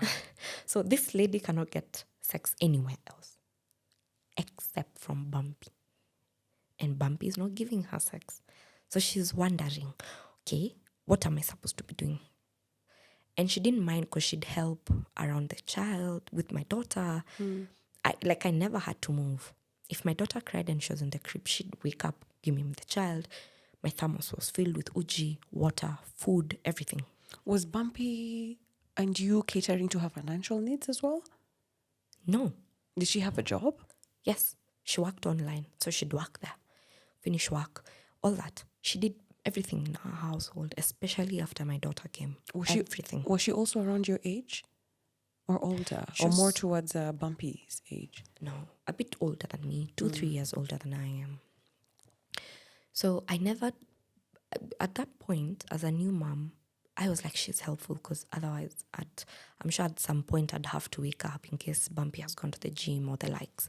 So I didn't mind, and I didn't think anything of it. So I just enjoyed that. But now the thing is, on days that I told Bumpy my friends, now my circle was coming over to our house to visit the baby, Bumpy would ask this lady to leave. So she'd leave. My best friend would stay over the whole week, help around and all. And then after, immediately my friend and my best friend leave, she's back. And back into the routine, back into doing whatever she was doing. So one day I asked Bumpy, okay, the baby's here, this lady's still here. You don't want to be intimate with me. You also don't want to be intimate with this lady. What's your deal? Bumpy's like, you know what? I actually, for a second, want us to start on a clean slate. And I'm like, what's your clean slate looking like? He's like, my clean slate looks like I want her to go. And I want this household to just have you, me, and my daughter. And I was happy.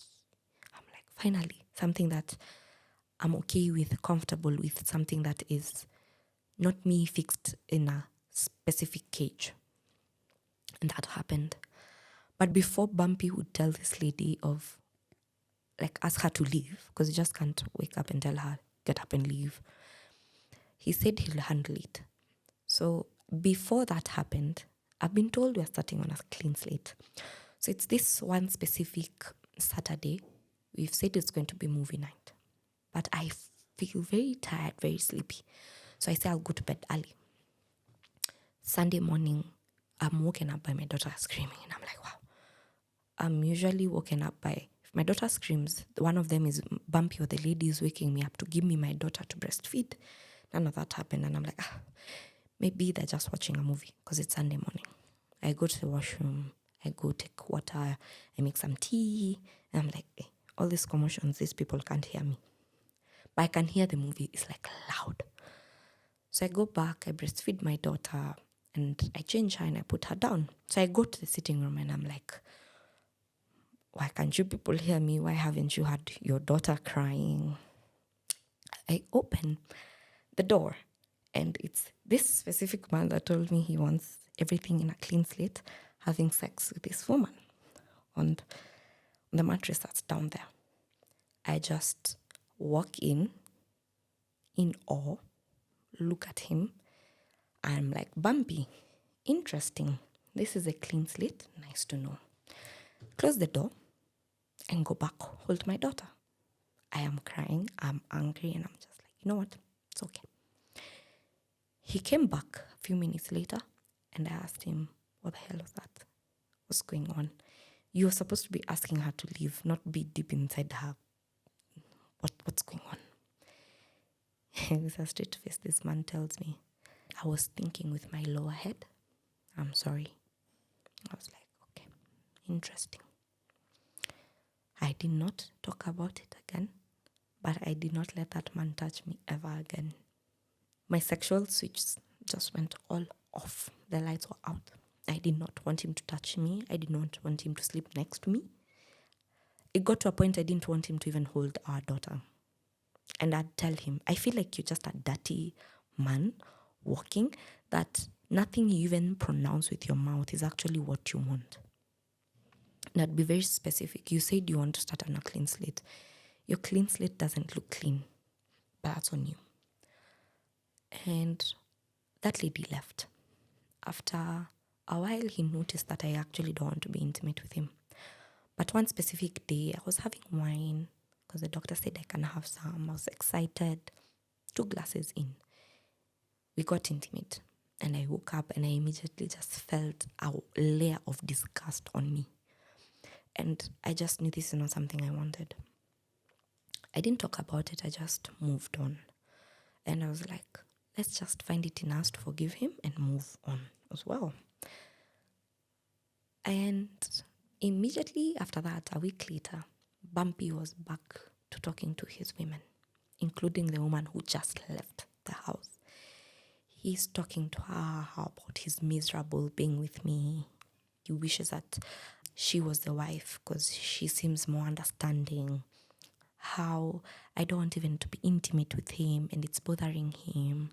How I'm nagging him and all. He had a lot of complaints. So I read them and every switch now in me started going off one by one. I was like, okay, emotionally disconnected, physically disconnected, anything. I was just going disconnected. So one day he wanted to be intimate with me and I told him I don't want. He got very, very mad. He pinned me on the wall. His hand is on my neck and he got intimate with me with like in that specific position. Oh my God. I just left, went showered and just moved on. You mean he raped you? Yeah, that's the word, right? And I was just like, okay. Next time he asked politely, can we be intimate? I'm like, no. Like I honestly and genuinely don't want it. And I can see his frustration. He's like, now what do you want me to do? And I'm like, I don't know. Like, now at this point, my anger and my calmness, I just can't. I'm unable. So I tell him, you have so-and-so you can go to, you have so-and-so, you have so-and-so, and you have so-and-so. Why are you here? You complain to so-and-so and so-and-so about how nagging I am, how this and this and that. And since that's what they are, why not be with them? It's like, no, I want to be with you. But as usual, you're not a submissive person. You're not peaceful. And I'm like, and I won't be. If me being that means that you're allowed to talk ill about me and everything, then no. And I'll storm out. He came, pulled my hair, slapped me, punched me. And I'm like, why? And then at the end, he pushed me towards the wall that I hit the corner of the wall. So I had like, my head was swollen. And he apologizes as usual. And I also apologize. And that was a cycle for like 2-3 months. That's all we would do. I'd find out about a woman. He'd hit me. He'd apologize. We'd move on. Find out. Hit me. Apologize. Move on. That's what we did. One specific time, I remember I now needed to go back to work. Because the money he had apparently measure. And now he's telling me, oh, we can't afford a nanny, we can't afford this. And I'm like, I cannot survive without that nanny. Because being this new mom is not easy. I need that help. You're not always home. So it's not going to work. He's like, it's okay. So he's like, you need to figure out then how we'll pay the nanny. And I'm like, it's okay, I'll go back to work. So I started calling up my clients. And I'd ask them, do you want my services back? Do you want my services back? I got my schedule full and I was happy. So I started going back to work. Me going back to work was a bother to Bumpy. He's like, oh, now you want to emasculate me. And I'm like, no, I've not told you not to look for a job. I've not told you not to look for something. I'm just going back to what I was doing prior to pregnancy and giving birth. So he's like, no, but now it means you're earning more, you're providing for us. And I'm like, it's okay, I'll do that until you are able to like come back and do that. And I left it at that. But now I came to notice one specific day he left and told me he's going to a wake with his best friend. A mutual friend of theirs had passed and they need to go. And I told him, it's okay. You need to leave. You've also been in the house with the baby. You've been hands-on a lot. Let me now bond with the baby. I specifically sent him money to go have coffee, have lunch, whatever he'll do with the boys. Because I know he's not been working and I'm the one who's earning in the house. And I used to do this a lot. It wasn't a bother for me. So once we did that, he left. And my intuition just told me, there's one specific lady we used to fight about a lot. My intuition just told me, I feel like he's with this lady. And the reason was because I asked him, communicate with me throughout, also just to get to know if I'm okay. I was like, you're leaving me with, the child was, I think, a few months. So I was like, you're leaving me with this child. The child is new to me. I'm also new to the child. Like, I'm not used to it by now. He's like, it's okay. He gets there and communication goes off. No picking of calls, no replying texts. And if a text it's replied, it's one word after 2-3 hours. And I was just like, this behavior seems familiar when it's with this specific person. I talked to a mutual friend we had with the lady I allegedly thought Bumpy had gone to see, and told this lady, I think Bumpy has gone to see so-and-so. And since you're closer to so-and-so, please just find out for me.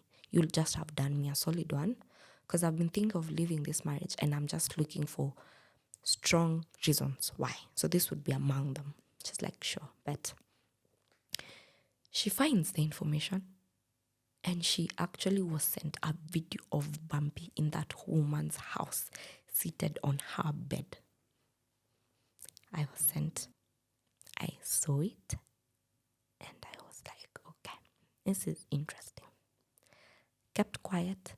Later on, as Bumpy told me, we finished with the boys, I'm on my way back. This lady that Bumpy was just from called me. She's like, your man was here and I can clearly see we're always having a back and forth because I've heard of you in the past and I'm hearing of you right now. And right now I'm hearing it in different dynamics. And I'm like, what are the dynamics? It's like, now my friend has told me you're married to him, you have his baby. And like, I'm like, yes. She even asked me, did you do anything to show you're married? I'm like, our parents met, his elders and my elders met. I feel like traditionally that's strong. It's like, okay, well, this is my man. And I'm like, yeah, okay. Oh, so in her mind, that was her man. Yeah. And I'm like, ask her why. And she tells me, this is my man because we've gone to Diani together. We've stayed in Airbnbs for days together. Where were you in those situations? And I'm like, when did you go to Diani? She's like, this day to this day. And I'm like, I was told he was at work. When did you go to the Airbnb? This day to this day. And I was like, I had gone to my mom's. Like, oh. So every time he was going out for travel, it was with this lady. And anytime I said I'm going to spend time with my mom or sleep over at my best friends or something, he was also with this lady, or she would come home to our house. Yeah. And I was perplexed. I could not understand. Bumpy came home. I could see that the clothes that Bumpy had are the same ones I was shown for a fact. I showed Bumpy what I had. Bumpy, but at the moment I was showing Bumpy the video of him in that woman's bed, he had changed because I was outside and hanging the clothes and our daughter was asleep. On coming back, he's changed because he was on a bike, so he's changed. So I was assuming maybe he felt cold, he needed to warm up. He came, he's changed, and I asked him, I show him, he's like, with a straight face, he told me, but that's not what I was wearing. Ask him, what do you mean? I saw you leaving and I've seen you come. I know what you are wearing. He hid the clothes because that lady had told him that I now know he was here. So he hid the clothes under the bed and took me till the laundry basket and showed me, here, I've not changed. I've just removed a hoodie and he put another hoodie there. And he told me, but see, so you're always just being told something by other women and you're always believing it. And I'm like, on this one, no. This one is straight from my intuition and I'm not going to betray it. And then I told him that and I'm like, if that's how you want to manipulate me, it's fine, but I know you're at this woman's house. And he goes ahead as telling me, we can call her. And I'm like, yes, take out your phone. Take out your phone. And I even have her number on my Truecaller. So I'll just search her name and I will call. And he slaps me.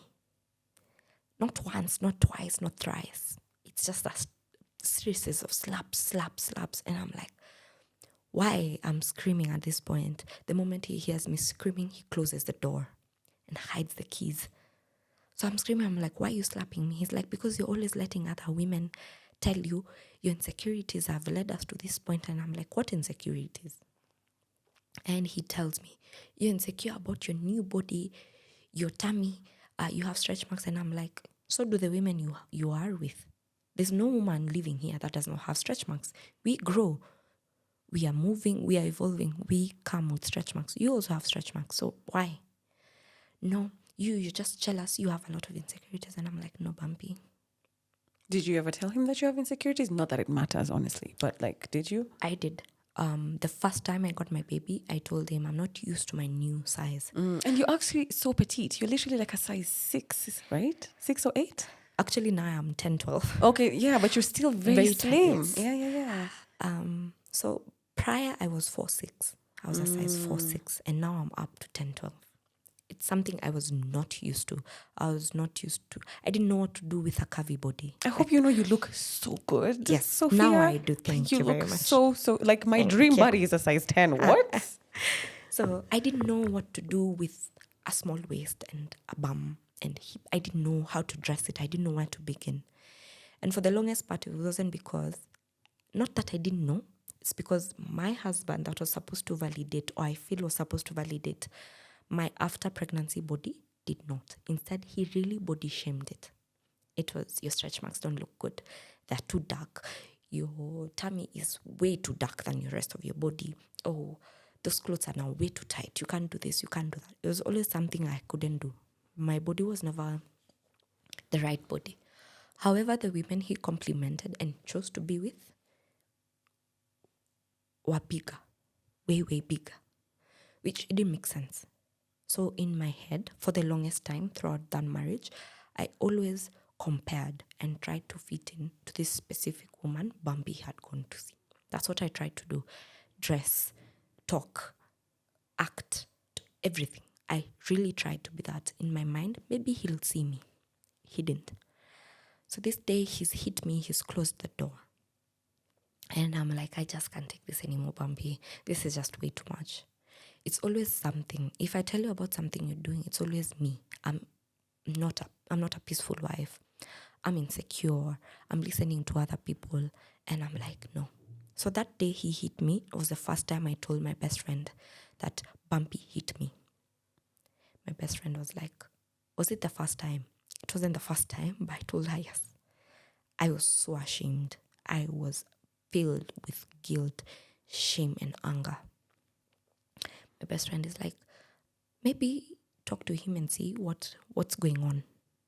And I'm like, okay, let's try.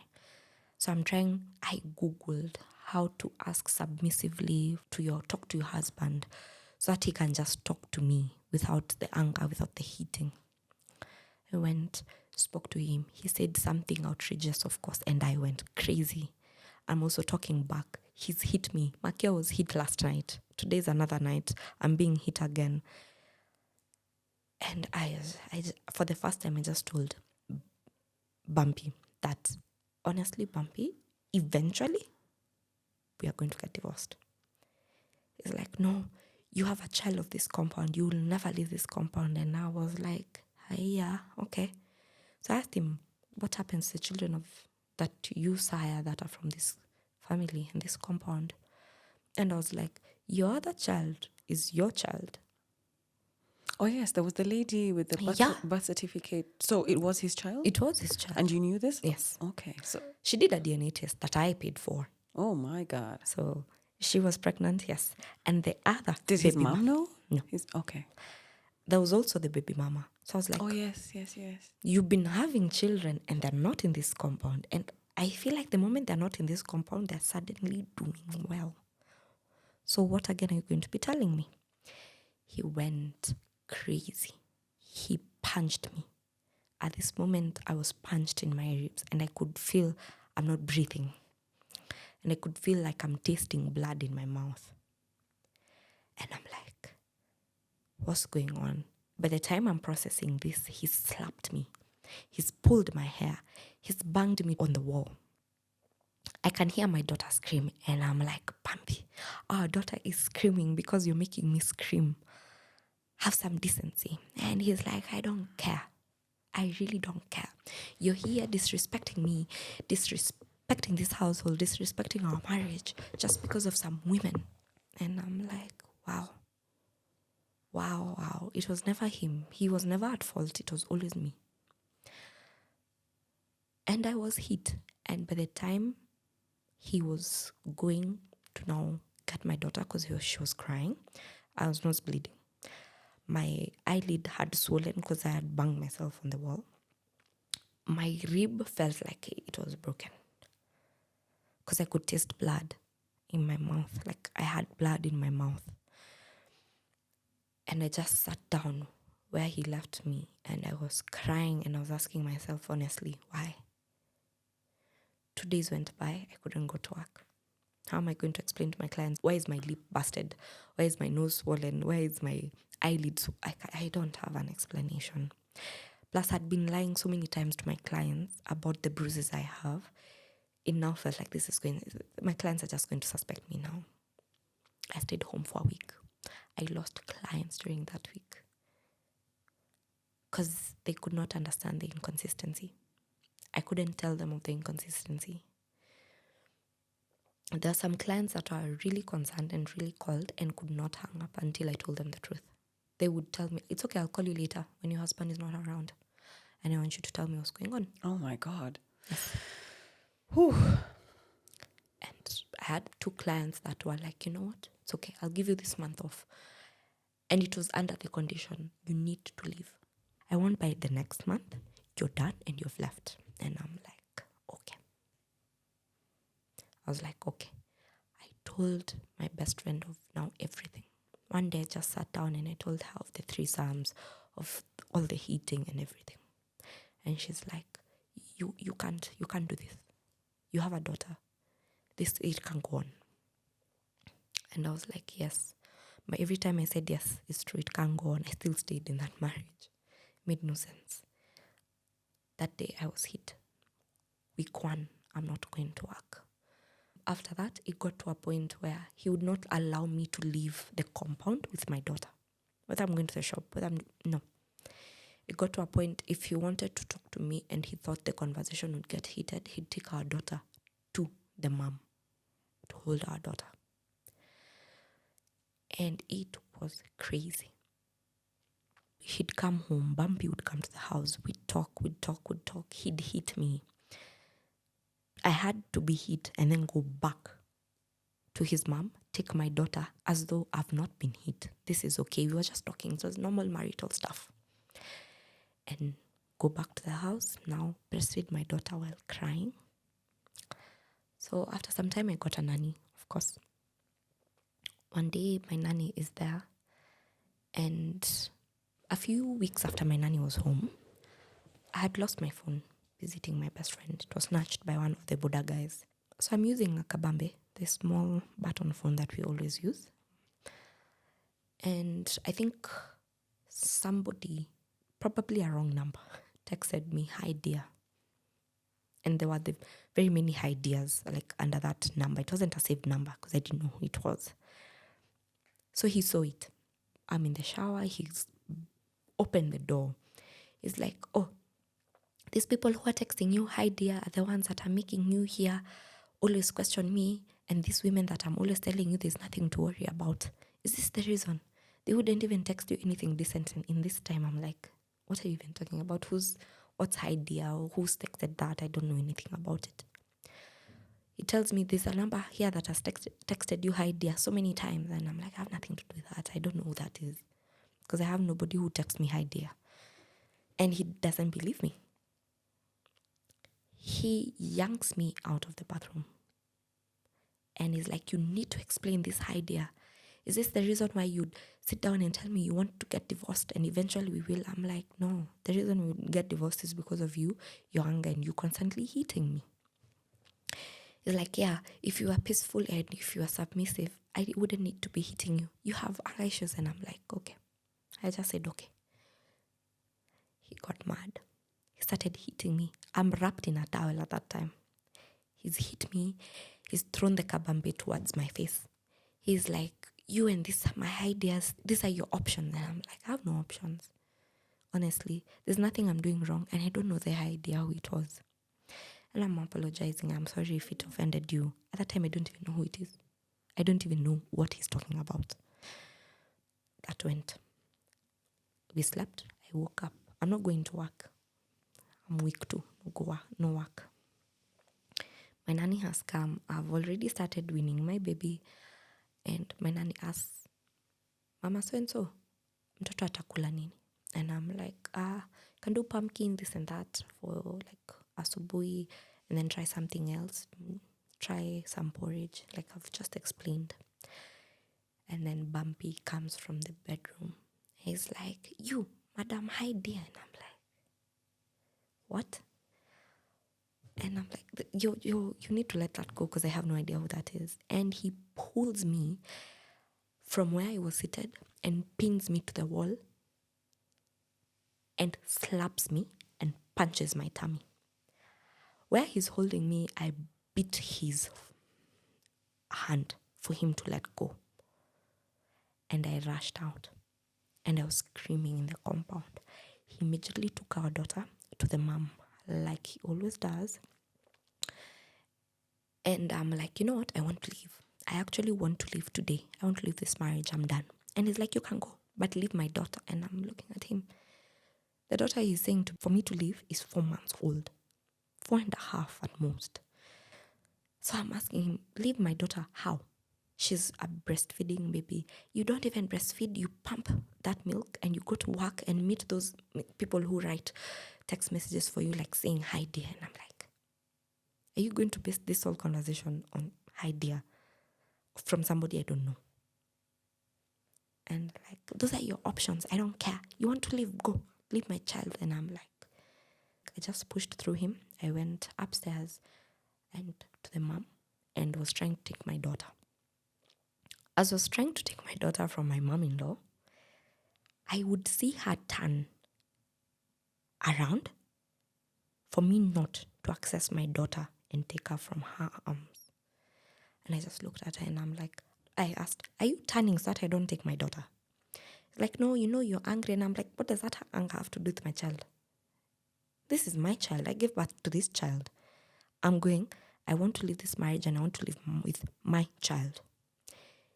Eventually, Bumpy's brother came in and I was not allowed to take the child. After all, I was only allowed to breastfeed her, and on breastfeeding, they all stood there as I breastfed until she fell asleep. At this point, I have just texted my best friend what has just happened. My best friend is like, I can't take this anymore. You're hurt, I'm not okay, and I'm afraid you're going to die. She texted my mom. She called my mom and told her everything, from the threesomes to me being hit to everything. My mother called me boiling. And I told my mom, it's okay, let me just come home. I'll come to you, don't come. I left. I went to my mom's house. I'm crying. My mom is not understanding. She's like, Mom, you're too beautiful to be going through this. I'm crying. I'm trying to understand, when did it get to this point? Like, when did I even let it get to this point? And it was crazy. My mom is like, no, you need to leave. Sat down and told my mom, I want 2 weeks and I'll have left. She asked me what's going to happen in 2 weeks. She's like, I won't tell you. In 2 weeks, I'm going to come back and I'm coming back with my daughter. She's like, okay, you go back home. I went home. This man refused to open the door for me. Completely. Until the mom had to come down to see what the commotion is about at the gate. And I'm like, he refuses me to enter the house. Bumpy's mom tells me that what you did was not right, Sophia. And I'm like, what do you mean? You people stood there as I breastfed my child, a child that I gave birth to. You people stood there and let me not take my child after I've told you I want to leave this marriage with my child. And all of you told me that I can't. So what did I do wrong? I just left and went to my mom. The same way your son, Bumpy, leaves and comes to you. So what's the problem? She's like, makes sense. I entered. Bumpy's dad now is on the phone. I'm being told of how disrespectful I am and how I should learn to live with Bumpy. And I just told him immediately, no.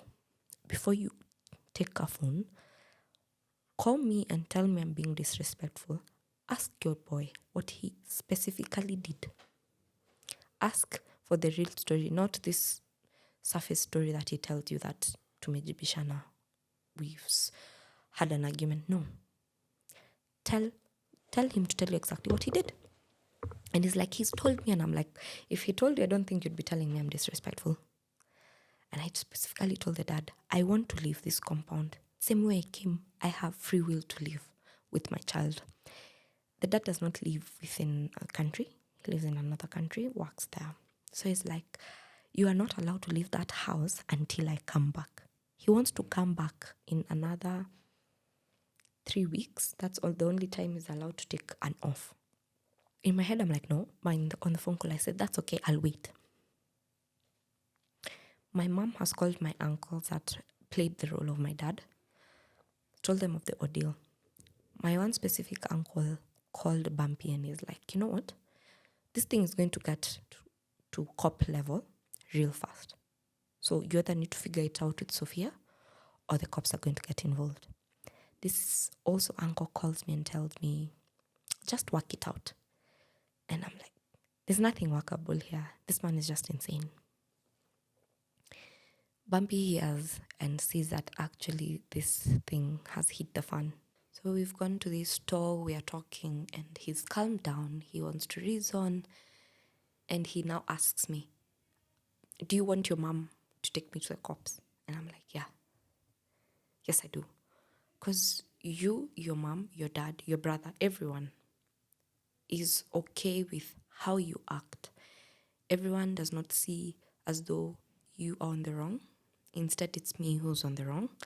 And everyone is just siding with you. It feels like I'm alone in this compound and it's not going to work. So he's like, what if we find a way where we can work these things out? And I'm like, you've had so many chances where you actually would have worked on this thing and it would have worked. But now, I don't know. And he's like, I'll fight for this marriage. I'll fight for my daughter. I don't want to raise another daughter outside of marriage. And I'm like, I just told him, you have a very weird way of showing that you don't want to raise your children outside of marriage. A very weird way.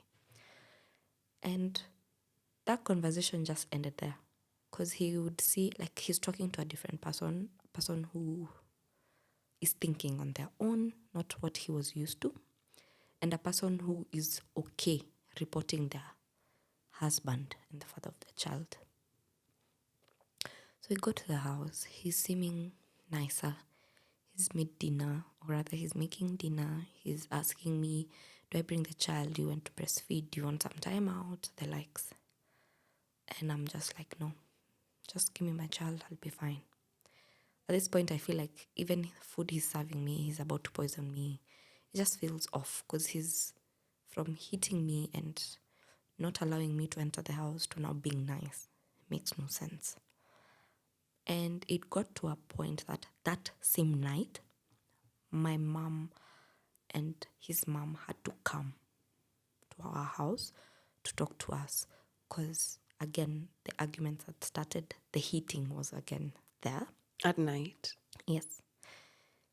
So my mom came and it was late. I think it was midnight. I called my mom and I'm like, Mom, you need to come now.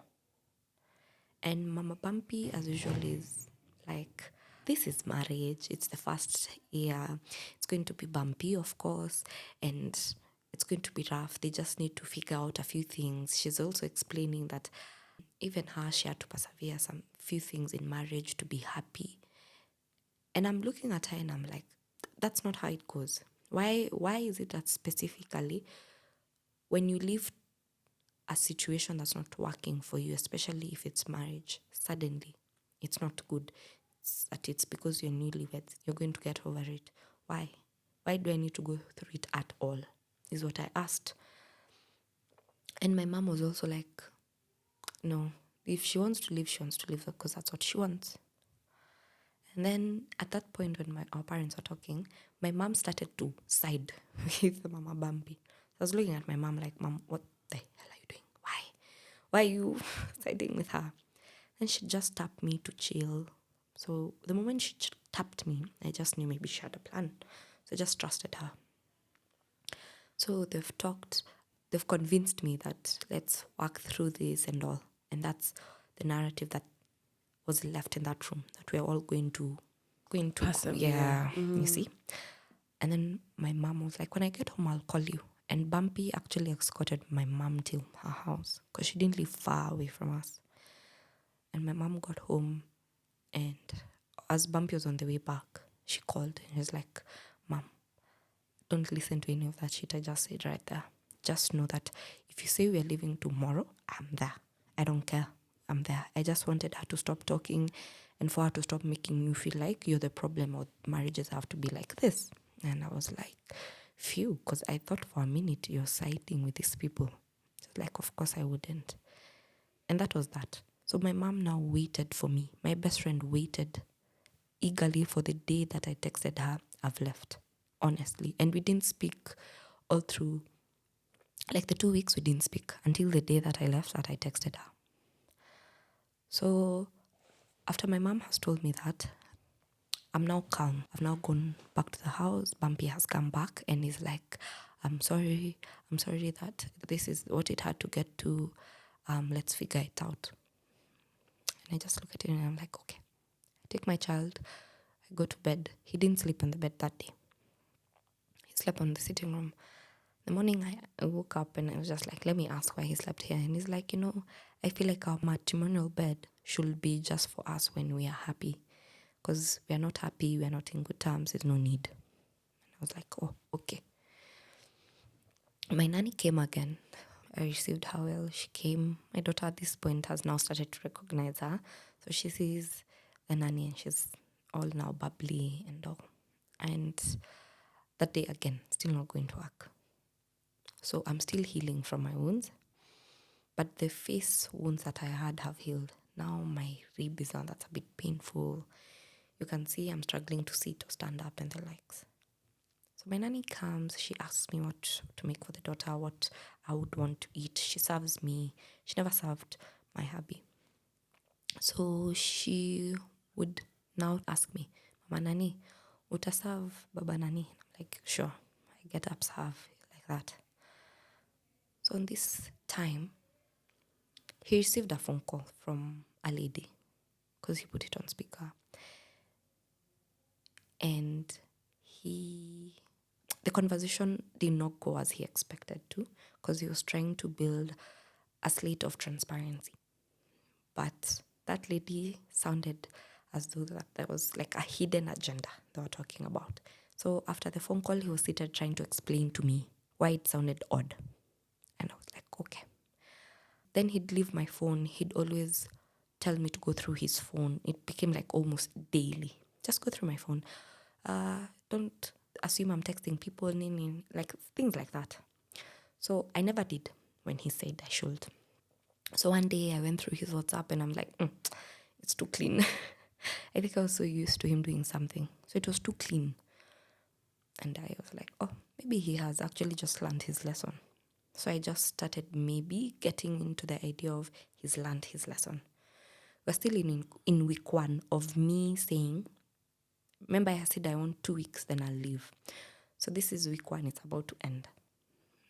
My mom is calling. She's like, pass by, we just do a check-in. I told my mom, I went through his phone and it's too clean. My mom is like, maybe he's learning or something, but don't change your mind. And I'm like, Mom, me knowing him, let's just give him a few more days. Something will just come up, me knowing him. It's like, why are you so sure? I'm like, you just wait. Once it happens, I'll tell you. Week 1 has ended. Now we're in week 2 before it ends. So we're in, say, day 8, day 9. I take his phone. He's on the rooftop with my daughter. They're sunbasking. He calls out from the rooftop. It's like, bring my phone. I'm like, okay. I hadn't checked his phone since that day. So it's been like about 3-4 days. I check his phone and I see this, now WhatsApp business. I'm like, why would WhatsApp business be here? All the conversations with the women have left from WhatsApp to WhatsApp business. And of course, the girl that was in our household conversation is there, and other women. And you can see there are video calls that last like 5 minutes, 10 minutes. And you can tell only on days that maybe I'm not in the house. And they're there, but they've been erased. Like, the call log is not been erased, but the conversations have. So I noticed the phone is also on airplane mode. So I turned it back on, connected it to Wi-Fi, and messages started coming in. He's like, hi, how's last night? How did you sleep? Like, now conversations. Like, these were people, they were talking last night, and now today. Now this is a new day. I've started again. And I was like, yes, I just knew. I just knew it would get there. I went up and I gave him the phone just as the screen is on for him to see that I've seen the conversation and the call logs. After a few minutes, he follows me down and he's starting to explain. And I just told him, Bumpy, this is just a cycle where this is what you do. So you do this, apologize, then do this. That's a cycle you have. That's the same cycle you've been having with your previous baby mama. That's not how it works. I just told him that. And I told him, people survive as being baby mamas and being single moms. That's it works. People are doing it and they're doing it perfectly. And he's like, oh, so now you want to be a single mom? I'm like, I'd rather that than one day you could. One day we've sat down with our parents. We have a plan. 2 days, 3 days later, you're now back to talking to the women. What's that? So you think because you're not talking to them on WhatsApp, talking to them on another, like WhatsApp business is any different? And he's like, no, these women just text. I'm like, really? Someone who has just highlighted a previous conversation that you have deleted are women who have just texted. And video calls, how about the video call of yesterday? And if you look at the timestamp, it's like, this time I was at my mom's place. So what is that trying to indicate? I just told him, Bumpy, at this point, I'm not dumb. I can see and I'm reading in between the lines. So just stop. He got mad because I'm not listening to his excuse and I'm refusing to listen and to understand. My daughter was asleep as he held her. She just went, put my daughter to bed. And he came back and he's raising his voice. And I'm like, just put the child to sleep. Don't you think you'll wake her up? He lowers his voice. He took a mug and threw it to the ceiling because he was mad I was not listening to him. I told him, it's okay. This is what you always do. You break, punch, do something, hit me. So there's nothing new in your cycle. That's how used to it I was. So I just knew. Argue with him. He punched something, break something, hit me, apologize. That was my daily cycle with him. So on this time, I even wanted him to hit me so that I could live there and go write a P. It's called a P3 or P2. That's what I wanted. And he did hit me, and to a point where he scratched my thigh. I told my mom, let's go write a P3. It was a holiday. We wrote the P3. My mom had to go with that letter because if I went with it, of course, another war would have come. So she went with it. And my mom all along was just asking me, you are that sure of him? And I'm like, yes, I was that sure that something would come up, especially if it includes women. It definitely will. We went home, or rather I went home. My mom went back to her house. So he asked me, oh, you were gone so long, where were you? And I'm just like, no, I just went somewhere to get some air, and as I drink some milkshake, so I'm back. That's just all I needed. And he's like, oh yeah, okay. So since he still felt like I was not understanding him, or I didn't listen to his excuse as to why he was having conversations with women, he now wanted to bring it up again. And I'm like, I thought we already talked about this. And I just told him, we talked about it. You hit me about it. What more emphasis do you want? And then he just kept quiet. And he switched on the TV, and that conversation ended. And then this one specific time, I had 3 days left to my 2 weeks. My nanny came again just in the morning, her normal routine. I've given her my daughter. I've changed her. I've done what I should. I wanted to go to work. So I go to work and I come back. I come back and I realize that he's still in the house. He was supposed to go for some job interview and to do some online interviews as well. He's still in the house. I asked him about it. He's like, no, I didn't go. I didn't feel like it was worthwhile. And I'm like, you're not earning any money. I'm going to work. On top of going to work, I have to miss some days because you've hit me so bad. Why wouldn't you just decide to help? And then I went on and told him, with the other women, you're always buying them stuff. You're always going out for coffee. Where do you get that money? Because I don't see it in this house. In this house, you're always broke. And I'm always providing for everything. And he's like, oh, so what does that mean? I'm like, it means exactly that. It means your money, whenever you get your money, it goes to other women. And I knew for a fact there's one of the women he used to see that used to give him money. So I was asking him, and how come you given money by so-and-so and you never come back to this house? Where are you taking it? Or are you using that money to take another woman out for coffee and the likes? And he's like, you're so disrespectful. You have no respect for me as your husband. And I'm like, neither do you. You have no respect for me as a wife. You're disrespectful to me, disrespectful to the women you're talking to. Honestly, at this point, I don't even think you should address anything about respect. He kept quiet. I went to the bedroom. Now, late at night, we are now talking about it. I don't talk about it. I said what I said. He feels like he needs to talk about it. He raises his voice 1 minute. It goes higher and higher. 1 minute, he's about to hit me with a stool. The next minute, he's now strangling me. And I'm strangled in the position that I cannot fight. He sat on my feet so that I can't push him. And his hands are around my neck to a point where I saw white and knew I was going to pass out. I stopped fighting and just stayed still. And under my voice, I was just like, you know what? I hope my daughter is okay. And I hope she's going to be okay. I accepted that I was going to die. And I accepted that the man that I once loved is the one who's going to kill me. I was okay with that. I was okay not fighting. And he let go at a point where I felt death. Vizuri, like I felt death completely. I could describe it. I could taste it. Like that's how real it was. And he took that stool and as he was about to hit me after letting go from strangling me, he banged it on the floor. It woke up his mom. His mom came. She's trying to listen to us and I just told Mama Bumpy, I need to leave your son. I need to leave. And the mom could not understand because she's never heard me saying that in the power that I said it. I told my best friend what happened. I told my mom. And my mom is like, you're going to die. I'm going to lose you there. And I'm like, Mom, I have 3 days left, but I'm going to be coming earlier than I thought.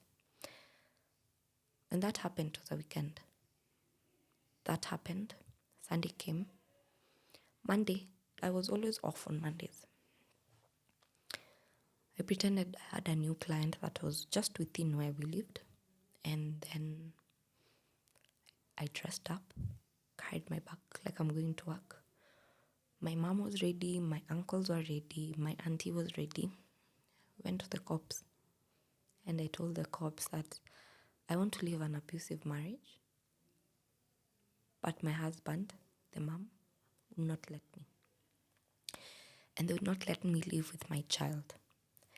The lady I was talking to asked me, how old was your child? I told them my child was 5 months. They were like, in shock. They're like, what would he be doing with a 5-month-old? I'm like, I also don't know. And that was that. I was told to come back on Tuesday. But that Tuesday, they were going somewhere. All of them, the whole cop station, they were going to another neighboring county for something. So I wouldn't find someone, especially in the children's services, who are going to help me. So I was told to come back on Wednesday. I couldn't go back home because now the cop has now called Bumpy and told them of what's now happening. So Bumpy is at home with my daughter and my nanny, alone. I am afraid. I don't know what he'll do to my daughter. I don't know what he'll do to the nanny.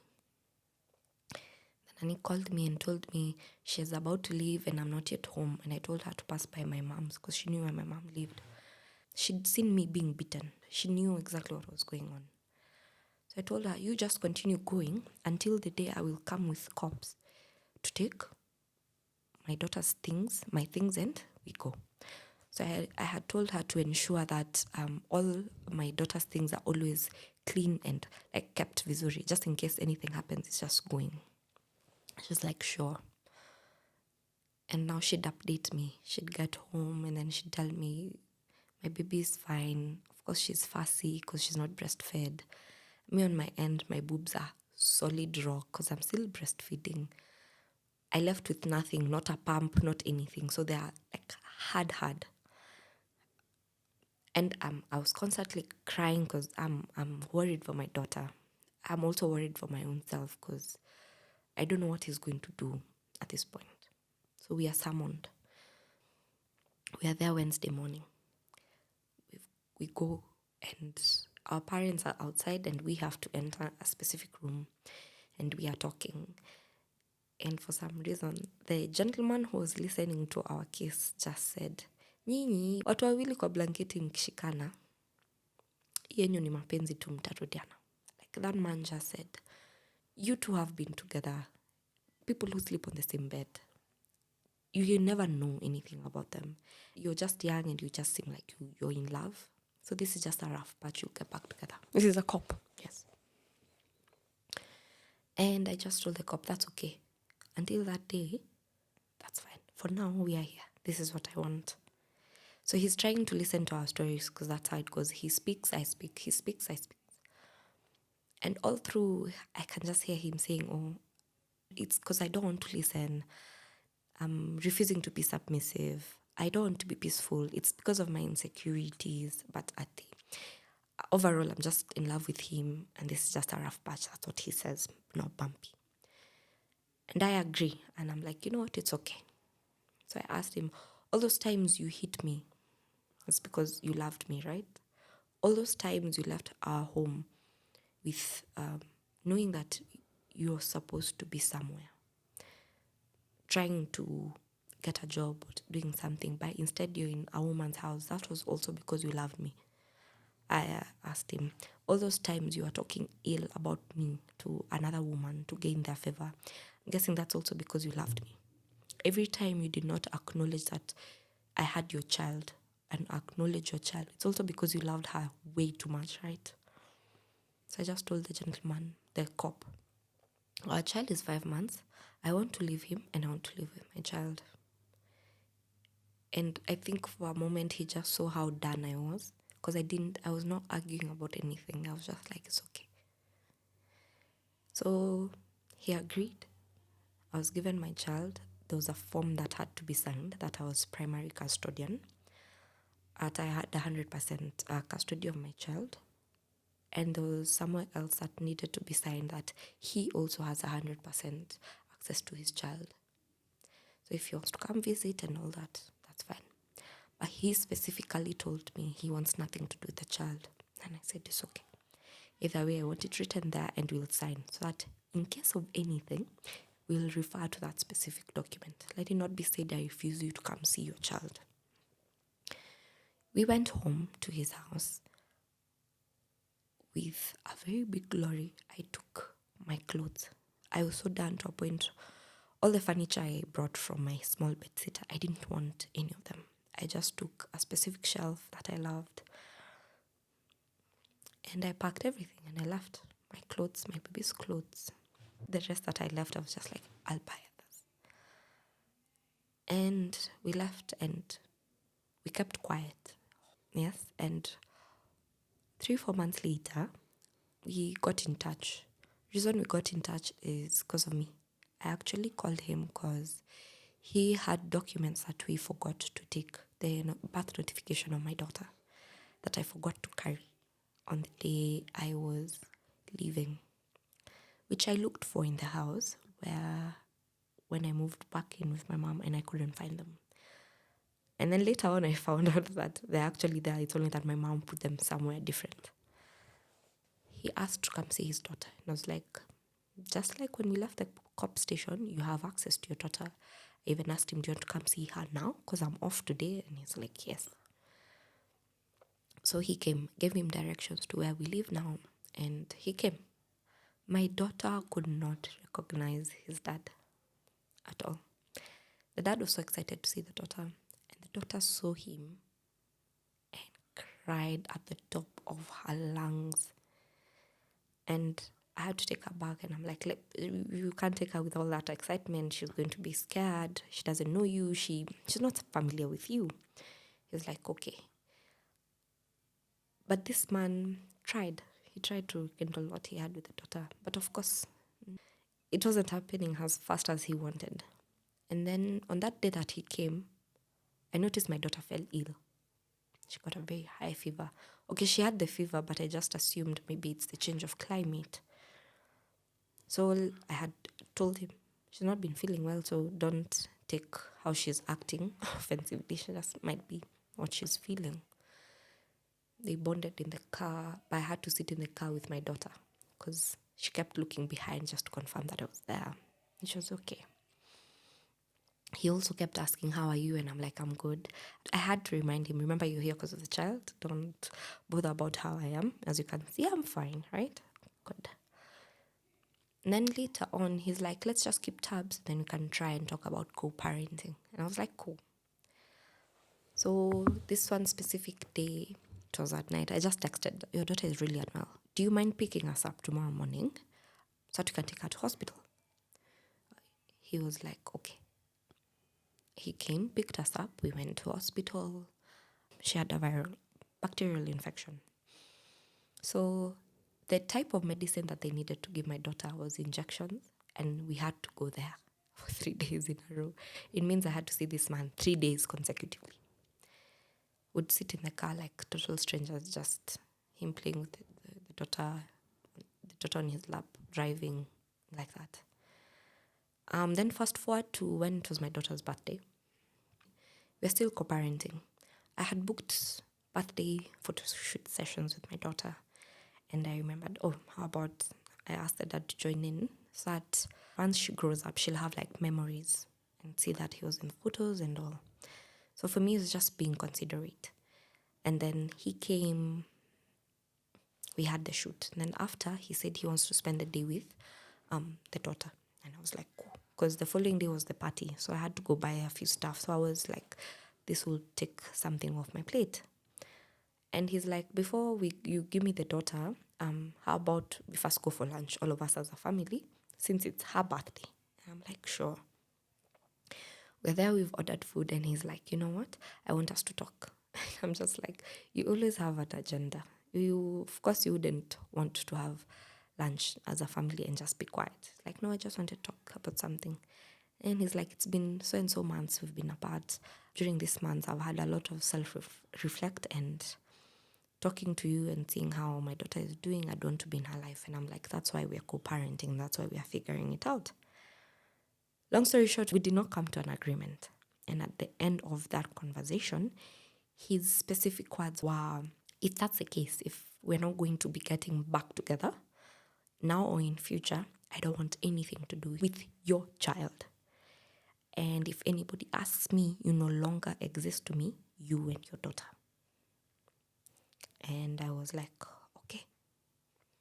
And that has been that. So since then, I have been figuring out parenting as a single mom, which has been amazing. And yeah. Wow. I'm even speechless. Wow. Wow. Wow. I don't even know, man. Sophia. So let me just ask, in your perspective, as an obvious victim of domestic violence, and I'm asking this question, I know it might be a bit controversial, but I want to ask because we know statistically that women who are in abusive relationships, it takes something like, the average is something like 7 or 8 times of leaving before they finally leave. And this is an average, meaning it could be 15 or it could be less than that. Yeah. So in your mind, going back to the state of mind you were at when the beatings would happen, what was making you stay? Was it a hope? Was it still love for this man? Was it almost like a shock? Like, what is the psychology of somebody in that situation? Mine was both hope and love. And truth be told, was the validation.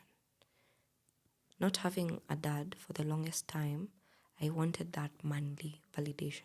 And I didn't know how much I needed it until I was in that situation. It mattered to me that he chose me. I wanted him to choose me. I wanted him to see me. I wanted him to pick me and say it's me. So with that in mind, and me loving him endlessly, and hoping that one day it's going to be me, it made me stay. And right now, looking at everything you've been through, when you look at your daughter, because now she's also going to be raised by a single mom, right? And I don't think there's anything wrong with that. But you've just said there's almost a gap that a male figure had never filled in your life. And so when this first man comes at a very tender age of 20, you take to it and you end up doing things that you have. I mean, listen, if you want to have a threesome, have a threesome. I have friends who do that shit and I'm like, that's amazing. Yeah. Good, cool story. But the fact that you're in a situation where you don't want to be just because you're trying to appease someone, I mean, and that is very intimate. And then the fact that he had his way with you forcefully and you're still like, okay, maybe.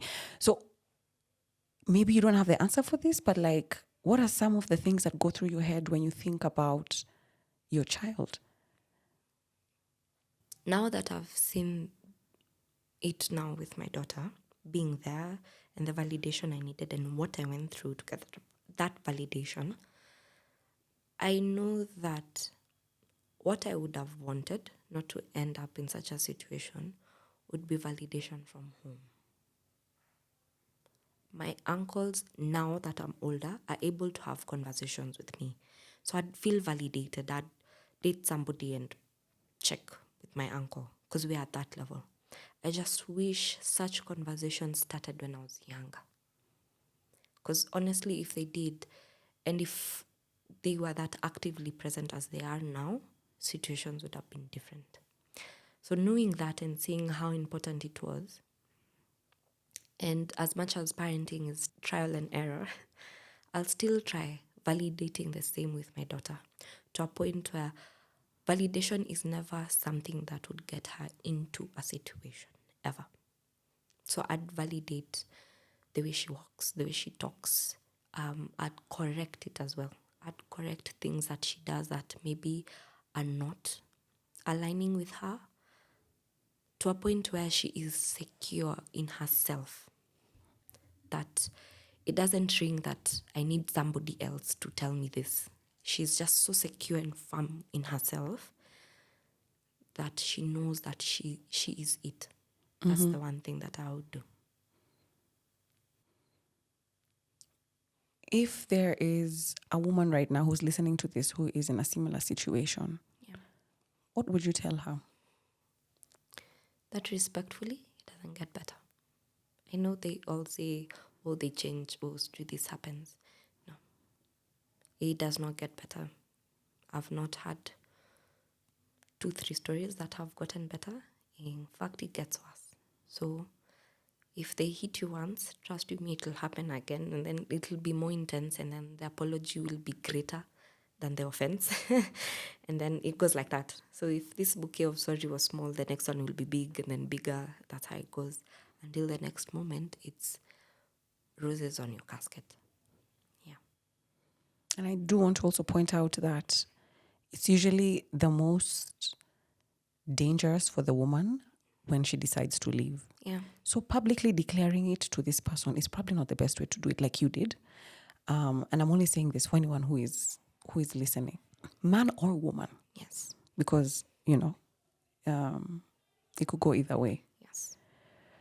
I feel wrong for asking this, but I have to ask, are there lessons, takeaways, things looking back that you're like, some flags you might have missed, because usually I ask, do you think there are things that you might have done by action or omission that contributed to the chaos that was your relationship? Are you in a position to answer that? Yes. Are there flags I missed? Big ones. They were red, bright red, scarlet red that I didn't see. Why? Again, the validation. The validation and the thing that's always missing from home is the one that you'll never see. And that, in my case, that's exactly that. So I learned to always check. There's always a reason. There's never, I'm sorry, they always know what they're doing. That's the one thing I know for a fact. The other thing would be, if they show you who they are, believe them. I know it's a phrase we always say, but that's just in plain words what it means. If they hit you the first time, that's who they are. Don't wait for the second, don't wait for the sorry. That's exactly who they are.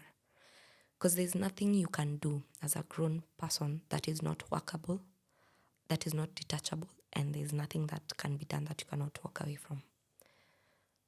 So yeah, the things I learned from it is, I think they're more intimidated when they know of your value.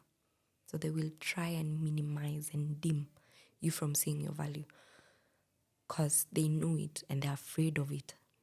So they're afraid that you will know it too. Yes, and you will tap into it and you will grow from it.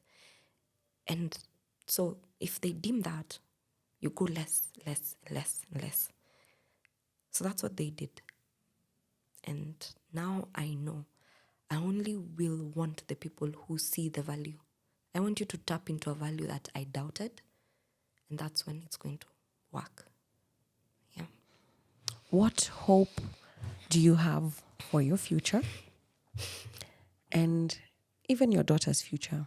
Yeah. And where would you say you are right now in relation to everything that you went through at such a young age?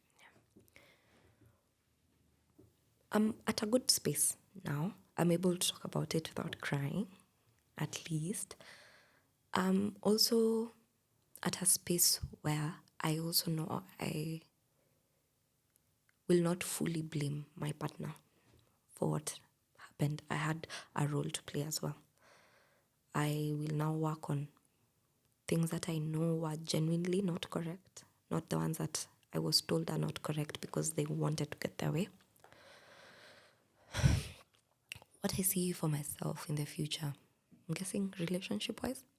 No, anything wise. Personal development wise, yes. Relationship, career. Where do you want to be? What are some of your things that you're like, you know what, that would be nice? I'll start with the relationship. For once, I'd want a relationship where you're not asking at all. I know it sounds cliche because your partner is not supposed to read your mind, I know. But I'd want a partner that is so in sync with me that they would know exactly what I need. And I'm also so in sync with them that I would know what to say, what to build, and what to correct. A partner that's gentle as well. And for once, because I'm always saying this, a partner that provides. For once, I'd also just want to sit and see a man being in their role and not me being always in my masculine air. Yeah. Mentally, I'm pretty good, which is amazing considering what I went through. I'm not at 100. I have my scares a lot. Like, for example, if we are talking with you and you're a man and you raise your hand, maybe to even point something or to remove something from my hair, I will flinch automatically because I'm just assuming you're about to hit me. So I'm doing very well mentally. It's improving day by day. Career-wise, it's also going very well. I'm happy for you. Very well. With the services that I give, beautiful things are happening. So a lot of growth that I did not assume would happen in this short time that they did. I think I had planned that career-wise a bit much far away, but they've happened faster than I would have expected, which is good. That's amazing. Yeah. Maybe some big sister advice. Yeah. The thing with advice, listen, you can choose to take it or not take it. And when I give advice, it's from my own personal experience, which is very different from yours. Yeah. The first thing that you said, where you said you would yearn for a partner who knows what you want, and you know what they want, and you're so in sync. But also, let me add,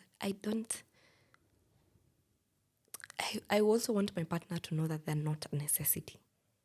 Yes. They're not a necessity. You're just an add-on.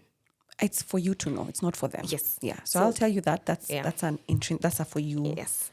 It's a for you thing, Yeah. but it's also beautiful. I mean, at the end of the day, we push for this individualism within relationships. Yes. But the reality of it is there's a healthy form of codependency. Yes. It's okay to need someone, but not to your detriment. Yeah. You need them because they make you happy and they've built you. Like I really need you in my life. Yeah. But if it starts to go shit, you still have the wherewithal to be like, this is not for me and I can leave. Yeah. I think sometimes there's this messaging I see online and, you don't need anyone. No man is an island. Yeah. And even me in a relationship, I want to be needed. I want my partner to be like, baby, I need you. I love you so much, Yeah. So it's okay. But then you also, like I said, everything in life has a flip side. Yeah. Anything too excessive, even the good stuff has a flip side. So back to what I was saying, those aspirations to have that kind of connection, I understand, but I'd dissuade you from looking at that as a goal because it might put you in situations again where you are back to what I was. Yeah, or maybe just, maybe you get it and then you start to turn a blind eye to stuff because you think, but it's that magical thing where they know what I'm thinking and I know what they're thinking. Yeah. No. Yeah. Everything in relationships is about communication, whether it's money, whether it's sex, whether it's children. Yeah. So if somebody can preempt your needs from time to time, that's going to be nice. Yes. But when they don't, it doesn't mean that the relationship is not working. There's opportunity. Yes, there's opportunity to talk. So I just wanted to say that. That's true. Because I do wish you all the best. Thank you very much. much. I want you to find the love that you deserve. A kind of love that we only dream for. A kind of love that your daughter can see and also nourish from. A love that will build you and make you feel like life is just a little bit better because you're around. True. Yeah? So thank you so much, Sophia, for being bold enough to share this story. It really does mean a lot. And I think you're gonna be all right. Yeah. Thank you for having me. Do you do therapy? Yes. Good. Ish. Ish. I'm not consistent, but yes. It's all right, but you've kind of been there. Yeah. It might help to kind of treat some of those dad wounds. Yeah. But I don't know if therapy is always the answer. Sometimes you don't. Sometimes you just need a really good book and a good support system. Do you understand? Yes. But if you can focus on, if you're able to identify that that's where the lack is, it might help. Yeah, I agree. Thank you. Thank you. If you've enjoyed this episode, please subscribe to this podcast, leave a review, and consider supporting us via our till number or PayPal. All the details are in the show notes of this episode and on our Instagram page bio at sothislove_podcast. Your contribution will help us keep going. If you would like to be a part of this podcast, you can also reach out to us via direct message on our Instagram page. This is Jules. See you next time.